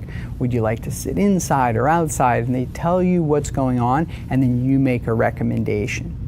The same thing applies to a psychedelic concierge, where somebody comes to you and you talk to them about what their intent is, why they're doing this, and what are their traumas. Because this is what these psychedelics are capable of doing, is to unlock these answers for you, and they're each individualized. But the concierge's job is to analyze what your intent is, what your traumas are, and then to make the right recommendations about which one of these catalysts, these energies, the person needs. So they all have a different benefit. So, for example, ayahuasca, if somebody is out of touch with the motherly energy, or they need that, or if they're out of touch with nature and they're disconnected, they're living in the city and they're walking on cement all day and they never see a tree and they're just out of touch with nature, that they might need San Pedro to reconnect them to nature. If somebody has an addiction, they might need ibogaine, which is an addiction interrupter. So the job of the psychedelic concierge is to analyze what it is that person needs, and then to make the recommendation about what the formula specifically for them is to expand their consciousness, to get out of their localized self, and to get the healing and the answers that they need. So as a psychedelic concierge, I'm going around and doing this for people, and in some cases it finds me. And this formula I talk about, it happened in a very public way because I was screening my film, The Reality of Truth, one night, and somebody came up to me after and they said, hey, I'm friends with Lamar Odom, the basketball player, Kardashian, and he's not in a good place right now, and I just saw what you talked about. I saw your film with these plant medicines. Would you be willing to talk to him about plant medicine? Is there an opportunity for him? And I said, yeah, I'd love to talk to him. And I wound up communicating, and I had that talk with him about what his intent was, what his traumas were. And I didn't realize at the time, but he had lost his mother to cancer at 12 years old. He had a son who passed away at 6 months old. A lot of trauma. And I realized, wow, this isn't just some spoiled celebrity who's using drugs because that's what they're doing. I realized that this is somebody who's in a lot of pain and really trying to suppress that. And if I can give him the right formula for conscious transformation, this could change everything. And as a celebrity, as a role model, this could really help a lot of people. So I asked Lamar, I said, look, I have created a formula for you, but I'm going to ask you to allow me to film it so that we can share this with other people. And he agreed. And the formula I created for him was ketamine plus plant medicine plus a daily practice is going to equal a conscious transformation. So the reason I started with ketamine is that it's FDA approved. It's one of the safest compounds on the planet. It's the #1 anesthetic used by oral surgeons on children. So it's very, very safe. But they realized, and they studied at Yale University, that if you give somebody ketamine in a low dose, it can break even treatment-resistant depression. And this is so exciting that there would be something in this time that could break what we as a society are going through with these epidemics. And so I thought to myself, it's hard to get people to go down to Peru and sit with a shaman in a Western culture. That just doesn't make total sense. It's not really achievable. But this ketamine, if you can go into a Western medicine doctor's office and have this experience and expand your consciousness, that's going to change everything. And so the ketamine is incredible. It's a microcrystal. A lot of people think, oh, that's not natural, that's synthetic. It's actually some salts and minerals that are processed together, and a new ketamine crystal occurs. And this ketamine is remarkable in that you can see that when somebody takes it under an MRI, they're literally using and turning on a lot of their brain that they're not normally using. And so the ketamine is actually, it's not a hallucinogenic where the walls are melting and things. It's actually a dissociative. So it's dissociating your left and your right brain and allowing them to communicate freely without your ego getting involved. And so that is a huge breakthrough, because when you do the ketamine in a medical setting, you go into this present moment awareness state where there's actually no past and there's no future. And we all talk about, if you're in the future, you're anxious. If you're in the past, you have regret. But it's so hard to disconnect those from ourselves. As soon as you enter that ketamine space, you are in present moment awareness. And in that time, that half hour, you can live 1,000 lifetimes. You can see things from a different perspective. And for us as a Western culture to be able to have that level of healing, and then the science that goes on top of that, where when the ketamine metabolizes, it's actually growing new neural pathways in the brain around these traumas and these depressions. This is the only way that these opportunities to step outside of yourself exist. And ketamine's a classic example, because boom, you're in present moment awareness. You're looking at a situation from a different perspective. And when you come out, there isn't the same electrical charge on that trauma or that situation. And that's powerful. So we have that to be very thankful for. The second one to note is ibogaine, because we have an addiction crisis happening in this country right now, with the opiate addiction, with heroin, with meth, with all of these things that people are using to escape reality, to buffer themselves from all this technology and information. It's like, how do you step outside that? It's nearly impossible.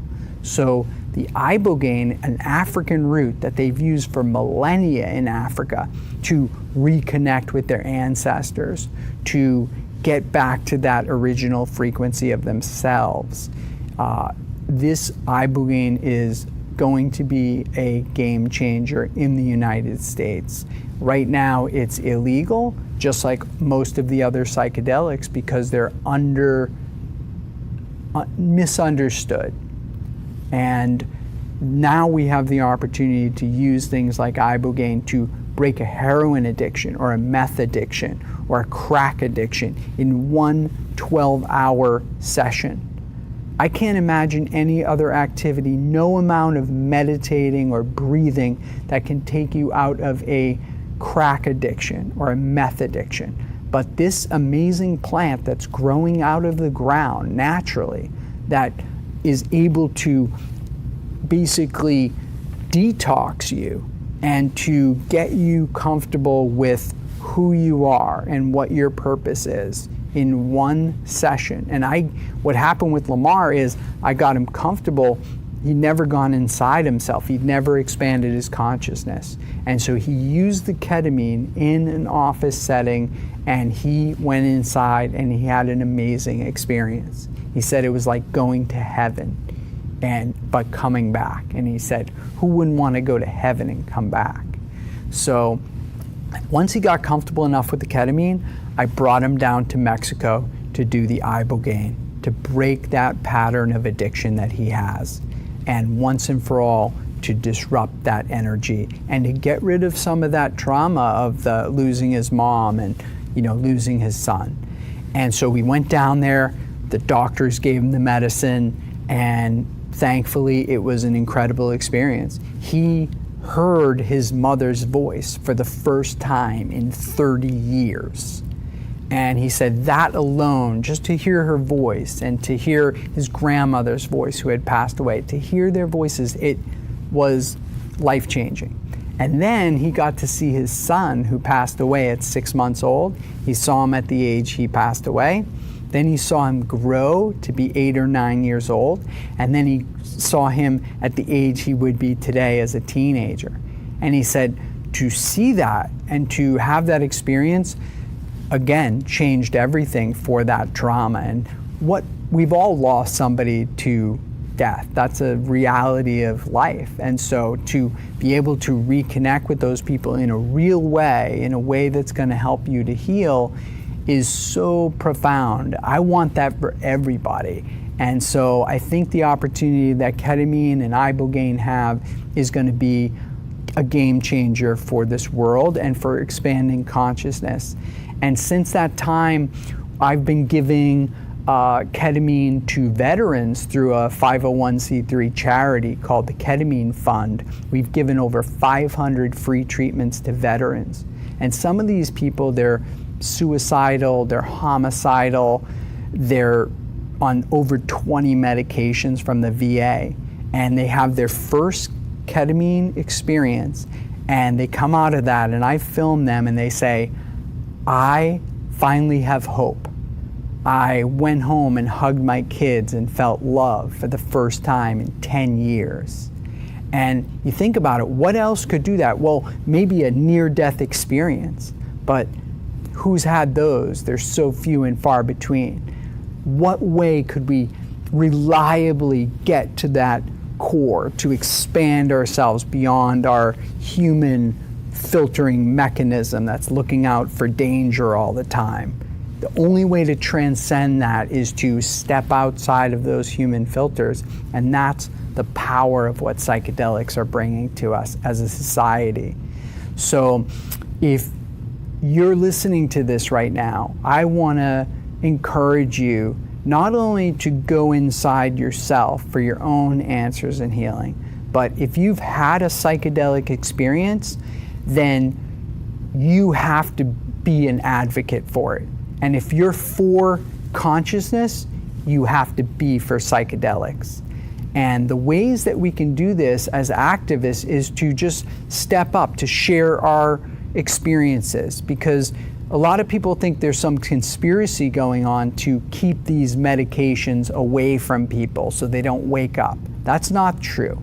What's happening is these are misunderstood. They're not understood by the medical establishment or the government. And we, the people who have had these experiences, the psychonauts, we need to share with everybody what the opportunity is, how safe they are, how effective they are, what our personal journey is. And in whatever way you can, whether that's in social media, whether that's in your family group or your friend group, whatever vehicle you have to be an advocate for this, you need to take that opportunity, because that sharing will change somebody else's life and probably save somebody else's life. Myself as an activist, I've made films. I put a full-page ad in the New York Times about ketamine and ibogaine just to try to educate. And I didn't know what the outcome of that would be, but I just knew that this information had to come out. So whatever vehicle you have, use that to share and help other people.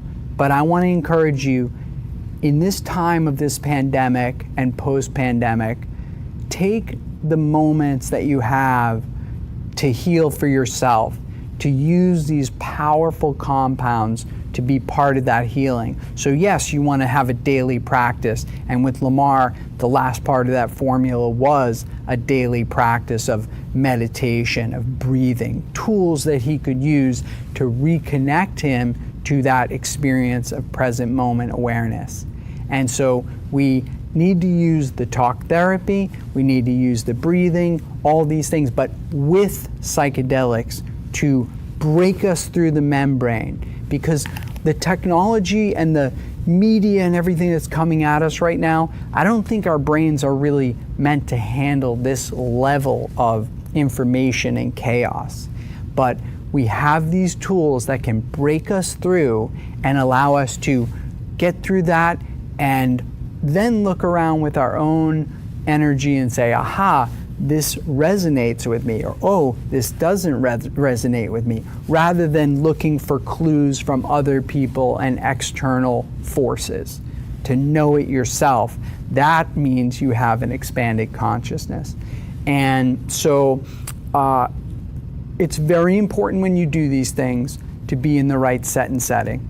And by set, I mean mindset. Your mindset and the mindset of the people that are around you when you're going to have this experience, because that can allow you to expand even further and to have as good an experience as possible. So you want to be in the right mindset with people who are also there to support you. And the set and the setting is where you are. And this is a very internal experience that you're trying to have if you want to expand your consciousness. This is different than taking some psychedelic and going to a rave or to a concert or giggling with your friends. This is about going inside yourself and expanding your consciousness. So make sure you're in the right set and setting.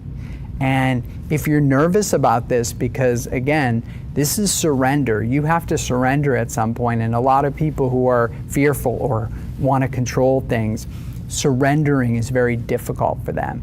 So you will need to surrender at some point, but my best advice would be if that seems daunting to you, then you may want to start with microdosing psychedelics, because this is an opportunity to take a psychedelic that's going to be sub-perceptual, allow you to go around and do what you need to do in your day, but you're going to have this energy in you. You are going to have elements of reconnection with yourself and resonating at a different frequency than you normally are. So when you want to start, this microdosing is probably a great place, because it's going to get you comfortable with the energy of that. It's going to get you comfortable with some of the surrender.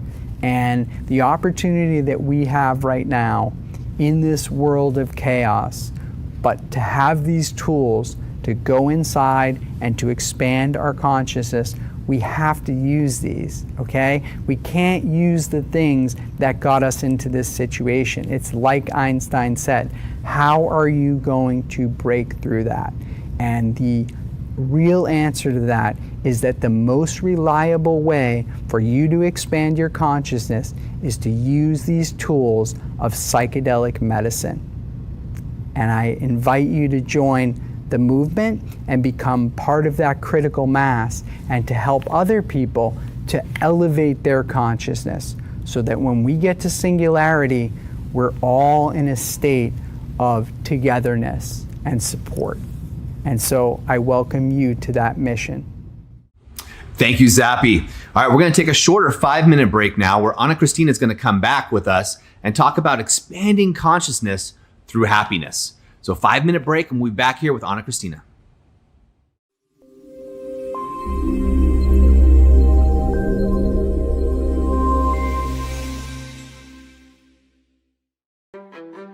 Our world is what we perceive. There's an inevitable stress buildup we all feel more than ever in this connected world. A world in which, ironically, it's become rare to experience real human connection.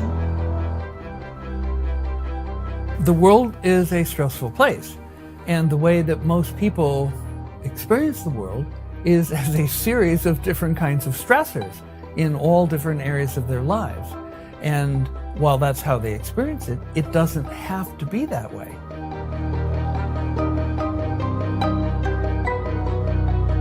80% of all diseases have at their root the experience of stress. And it contributes to dis-ease, unhealthy bodies, unhealthy minds, in a variety of ways.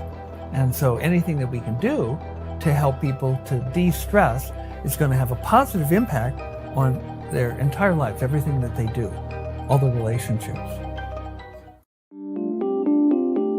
Dr. James Hart has spent over 3 decades proving that your response to stress and the overall performance of your brain is entirely within your control. A lot of time people come into BioCybernaut and they've spent years or decades in states of sadness, depression, or walking around angry or fearful all the time. And there's a hopelessness that comes from that because they think that's the way it's always going to be. But the good news is that when you change your brainwaves, you change your whole experience of life. And so you can, with the BioCybernaut training, reprogram your brain so you have more of the brainwaves associated with happiness, joy, creativity, and success. It's simply a matter of understanding and controlling your brainwaves through a technology called neurofeedback training. Dr. Hart has learned how individuals can literally acquire the ability to control their own brainwaves. In just 1 week, an individual can learn how to shift out of the beta brainwave or stress response frequencies and get into alpha dominant brainwave state, which is slower, more relaxing, and highly restorative to the brain. The reason that you can do such a powerful, deep, and rapid brain makeover at BioCybernaut is because we use a patented neurofeedback technology and training methodology, which allows you to go deep into your own awareness and to heal traumas that have been there for a long time and do forgiveness. And one of the ways the neurofeedback works is it picks up your brainwaves, tiny electrical signals that are always present in your brain, amplifies them 100,000 times, feeds them into computers, which then give you beautiful musical sounds, flutes and oboes and organ music and clarinets and saxophones that will tell you real time what your brain is doing when it's doing it. You also get digital numerical scores. And so with this feedback, you can learn how to change your brainwaves. Now, part of the process is depth interviews after the training sessions, but you also get to review your results. You get to look at your brainwaves as they were recorded. You can see the alpha waves and the theta waves and the beta waves and the delta waves. And you can see as you go through the week how, if you're doing an alpha training, the alpha waves increase, they spread forward on your head just like they do in Zen meditation. Although yoga and meditation have been proven stress relievers, Dr. Hart has discovered that it's possible to condense decades of meditation into a single week. What's more, the results, which include increases to IQ, creativity, and more, are permanent and require no further maintenance. You no longer need to carve out daily time for months, years, or decades in the hope you can make the shift you need to experience now.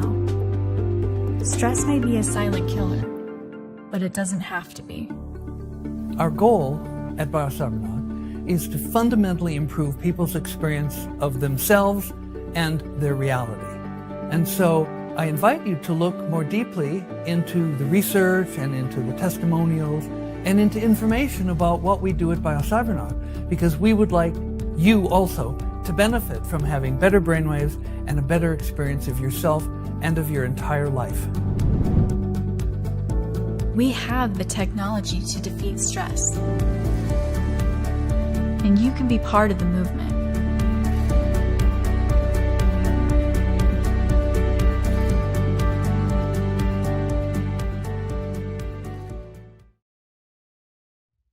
Hello, good morning. My name is Ana Moreira. I'm a medical doctor from Portugal, far away from you. I work in integrative medicine since about 15 years. I'm the president of the Portuguese Society of Integrative Medicine, and I'm also belong to the I'm a member of the board of the European Society of Integrative Medicine. So today we are talking about expanding our consciousness. And it came to my mind that we could talk about happiness and being optimistic and being healthy by expanding our consciousness with practice of good health. So why are people more optimistic than others? Why some people are more happy than others? And what is optimistic? What is the optimistic person? What is the optimism means?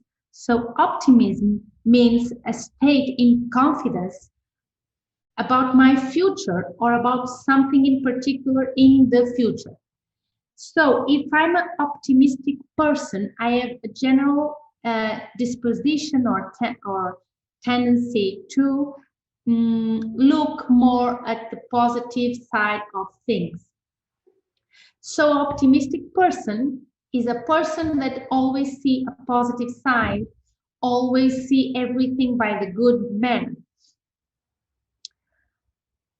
But the question is, the world is so bad. Is there any reason for us to be optimistic and healthy? I mean, why should we expand our consciousness in terms of altruistic manner when 1 in 9 persons in the world starves to death? Why should we be happy when 4 million of hectares of forest disappear every year? Why should we be healthy and optimistic and happy and try to expand ourselves when the ozone layer is being destroyed, when there is a world economic crisis, when in a world when 100 million of people don't have a home, in a world, in a land where 1 million of animals did extinguish.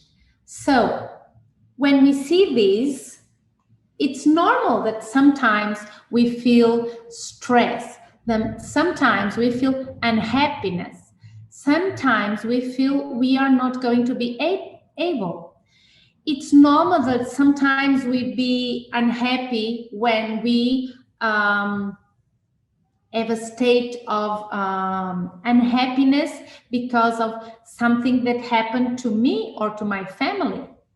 But when I am pessimistic, I will be affected in several aspects of my life, and it changes my vision in life and everything that surrounds it. When I'm lost in a pessimistic way of life, I cannot see any opportunity or solution or have any new experience in my life. And that is very important when we are talking about expanding our consciousness. Because when I'm feeling down, when I'm feeling unhappy, my future is at risk because I let opportunities go. I let go everything and every person and every situation where I could give more of myself, and it changes my way of listening to others. I listen bad things, even if they are not so bad. So when I'm in a mood unhappy and pessimistic and I don't see the light from my mouth, I only can speak sadness and pain, and nobody cares about me, nobody helps me, nobody loves me, the world is against me, nobody understands me. And when I'm at this mood and at this position in life and at this disposition in life, I cannot expand my consciousness.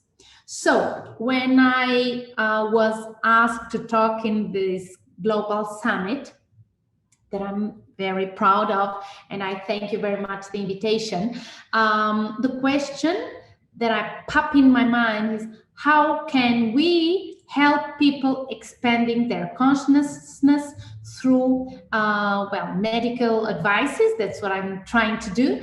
And I thought about happiness and optimistic way of life, and because we have lived since almost 2 years in a general sadness and frustration way of being in society because of COVID. So this affects our personal relationships. We have a tendency to be more with ourselves. We don't want to be with others, and this will be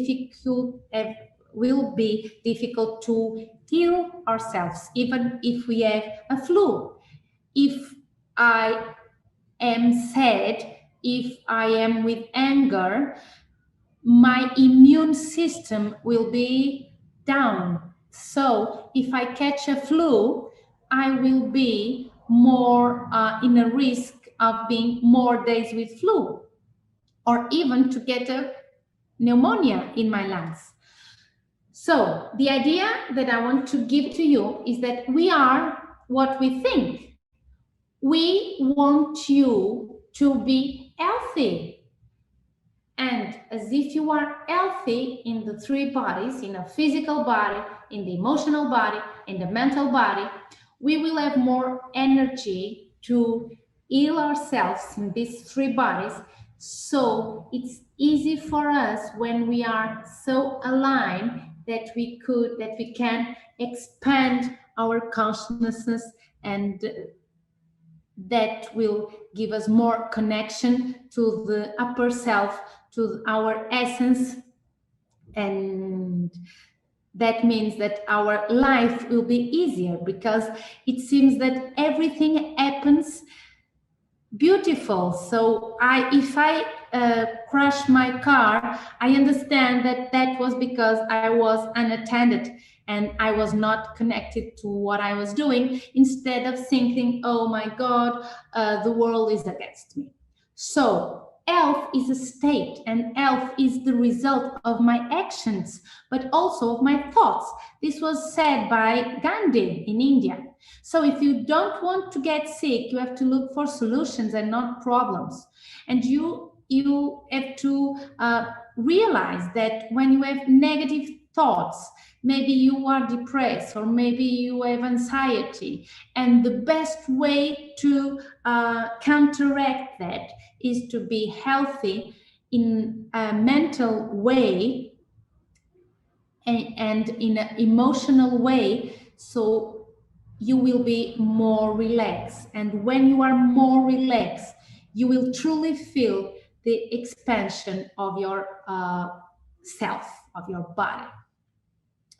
So the question is, sometimes my life is not working so good, but if I'm negative, I have a problem to each solution.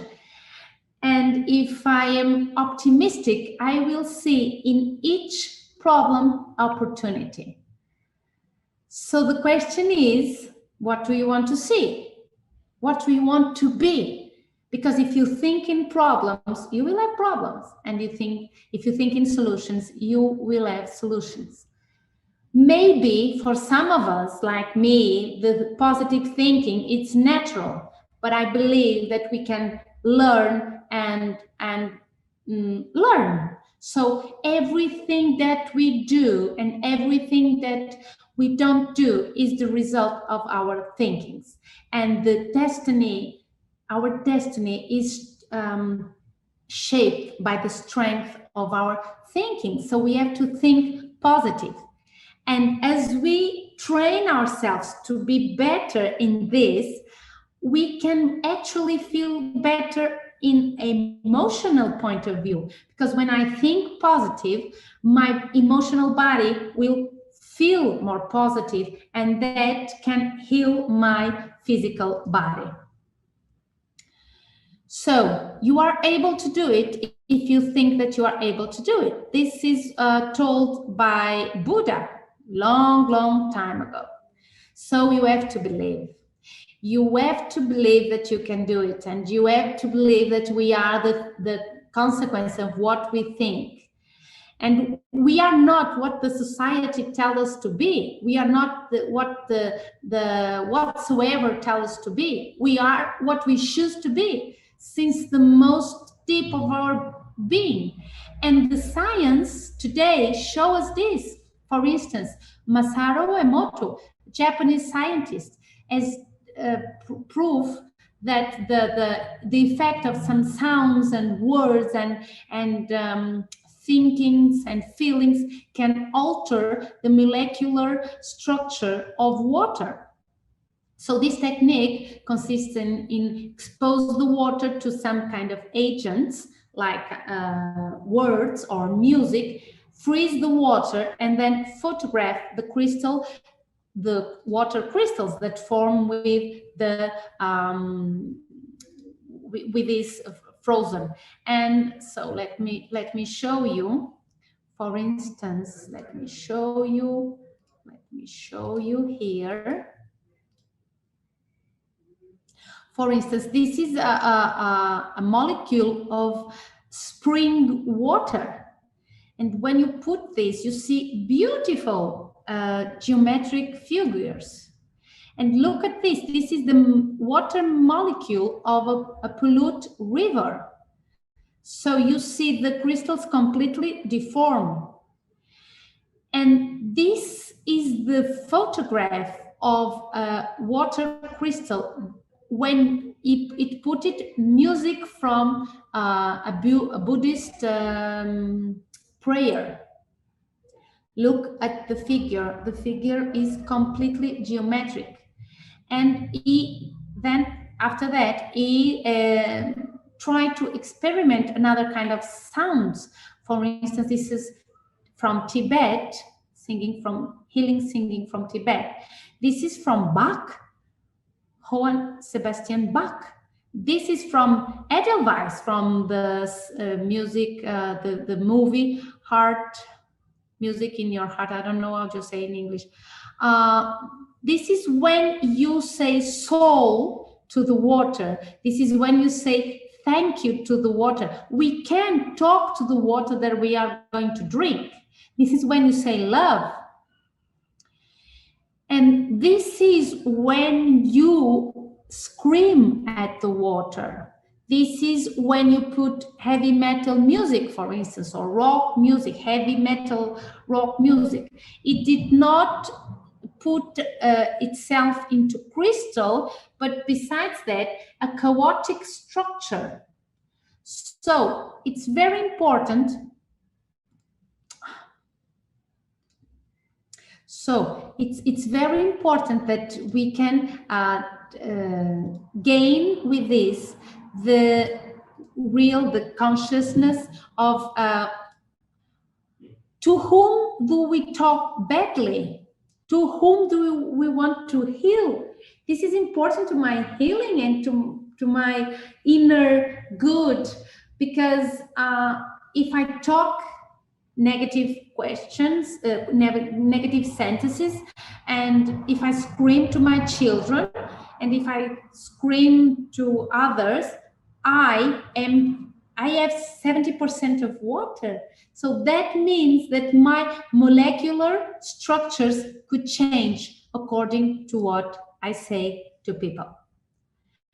If I say thank you, if I say I love you, if I say, oh, you are so beautiful today, I can alter the constitutional of other persons. So this is very important, because the reverse can happen, because if I am jealous or hate or anger, when I don't want to forgive, so the water molecules cannot form crystal structures. So I want to choose whom I want to be. I want to have good feelings and optimistic and happy, and my molecular water crystals will be aligned, so it's easier for me to expand my consciousness. Other thing I want to talk to you today is that every cell, every cells emit, radiate electromagnetic energy. So every human being, every human being has an aura, energetic field, and this is what science called the quantum physics called electromagnetic radiation. And my thoughts are electromagnetic high frequency radiation. What does this mean? This means that when my thoughts are good, I have a stronger aura, a more beautiful aura. If I'm so good person, if I'm aligned with good thoughts, if I think good of others, I have an optimistic and happy and lovely, kind aura with pink and red, reddish, pinkish, violet aura. If I'm in that moment with anger, and if I'm jealous, and if I have hate for a person, my aura will be all with speckles. It's like little dots on it, and it will be no pinkish or reddish, but almost black. So this is why we connect to people from our energetic fields. So it's not our physical body that shapes our spirit. It's our spirit, it's our soul that shapes our physical body, thanks to the capacity that the emotion and thoughts have to change this vibrating pattern every instant. So the human body is capable of giving me signs of what is going on with my spirits, because when I have a disease in my physical body, this can show me that something is wrong, and the primary cause will be a conflict in my soul, my mental body, my emotional body, that got with these frequencies more in a down situation, and so that glues to my physical body. And one important thing that you have to remember, please, is that our brain is plastic. This neuroplastic means to the capacity of the brain to change its structure and its function. And every thought that I have creates a neuronal connection, like a road. So if I have this thought many, many times, this road will go stronger, like when you go walking barefoot on the wood and you see nobody goes there, and if you go there every day, your walking will maintain some kind of road, little road between the trees and the forest. So what does this mean? That when a neuronal network is created in my brain, it will be connected to some kind of behavior, and this behavior will go through an emotional state. So every time a thought is good as success, let us say like this, what does it mean? When my thought get influence in my behavior go and have emotional reaction.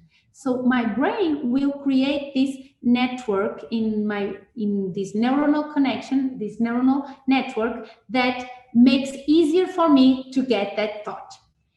This is the scientific explanation that I say that we have to be educated to have good thoughts and good feelings, because when we don't have some kind of thought, or we rarely think that, we don't get this behavior, we don't get this emotional, so this neuronal connection will go little and eventually go away. So when we have a thought, it's actually here, but we have a mental body. When we have a thought, our brain gets to the blood peptides, and these peptides will connect themselves to some kind of receptors,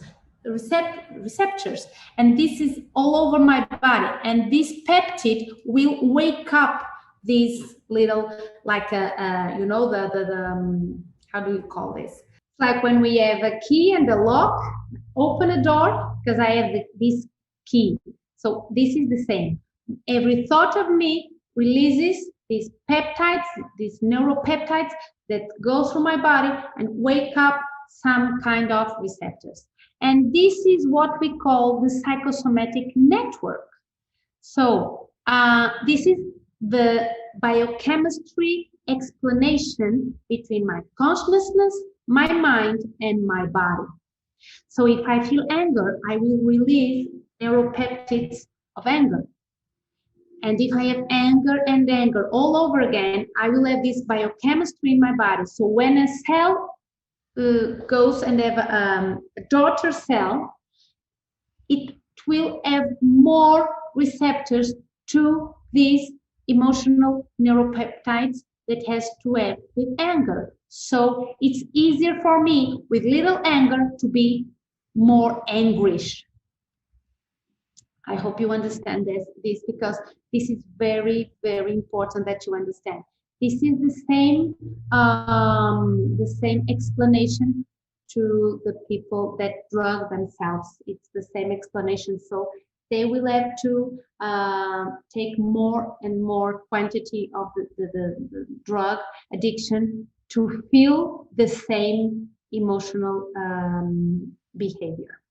So what we are calling about is the neurotransmitters. This is the substance that are responsible by the exchange of information in our nervous central system. They make the communication between our nervous cells. So I hope that this could convince you to expand your consciousness, training yourself to be more happy, more optimistic, to forgive whom you think you have to forgive, release your anger when you have some reason to do it. Sometimes I get very angry and I scream, but I have to release my anger. I don't want to put it in my body. I have to release it. I can do some kind of workout or some technique that in my room I can go, I can scream, and then I calm myself and I have to talk to the person that produces that to me. But actually, that person that produces anger in me, the problem is mine. So something in that person touches something that I don't have in a very good resolution in my life.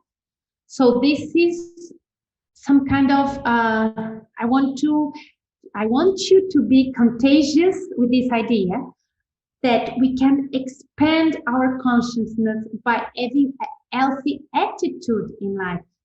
Let others be contagious by your attitude, by your smiling, by your laughter. Laughter is very good because laughter, when you give a good laughter like this, our laughter increases our immunity and get down my stress hormones and get down my pain and relaxes my muscles. So when you laugh like and you are in a good mood, you can spread happiness more than every richness in the world. It's when you get used to look at things with hope and hoping the better and not the worse. So we suffer too much by the too little that misses to us. and we have less joy by the so much that we have. So it's very, very important that you see that every day we can make a choice. Every day the space between our dreams and our reality will be smaller. So if you think you can dream it, you also can make it happen. So expand your consciousness by discovering the impossible things. You go and adventure yourself and try the impossible by the possible. Just cross that in the letter and become possible whatever you want to do. I believe because I feel that I believe, and I believe that I believe. So it doesn't matter how much challenge you have in life. What matters is the strength that you have. And even if you don't have consciousness about this, every attitude and every behavior that you have, it's your call, it's your decision. So nothing is impossible. If you can dream it, you can do it. And everything seems impossible until we do it. Remember the moon. Remember the first plane. Remember a good player that did not go and put the ball in the basketball. Remember the invention of the telephone by Graham Bell. So we did not have telephone in about 115 years ago. We did not have cars. We walked by horses. That was the fastest way to get somewhere, horses. And now we have planes and we have rockets to go to the moon. So everything that you need to accomplish a dream is to believe that it can be accomplished. And when you think positive, you can see the invisible, you can feel, and you can reach the impossible. So nothing can be done without hope and optimistic and happiness. You become what you think. What you think the most will manifest in your life. Attract to yourself what you are thinking. On these little advices, you will expand your consciousness in a very easy way. We can only feel what we think. If we think negative, we will feel and think sad and depressed. And so if we think positive, you will feel joy and calm. So please, please, please look at the good, positive, happy, optimistic things that we have around our world, and think positive and feel healthier. This will strengthen your immune system, will help you expand your consciousness, will diminish the risk of cardiovascular disease. It will increase our lifespan. It will feel more good at your work, will feel more confident, and will deal better with adversity by seeing the positive side of life. So you just have to believe that you can change it, and you have to think that it's possible to adopt this habit. It's like a habit. You have to go to pee, and when you go pee in your work every day, you just pee 3 times and you smile for yourself in the mirror. So don't let anything good get you down, and people you love, and use positive information. Like when you drink a glass of water, this water will heal myself, because you put a memory in this water, like I explained. And so this water will be very good for you. So when people ask you, how is your life? You just say, I'm floating in life. I'm so good that I could explode myself. This is I think these are some advices that I tried to give you to expand our consciousness. This was the theme of this year.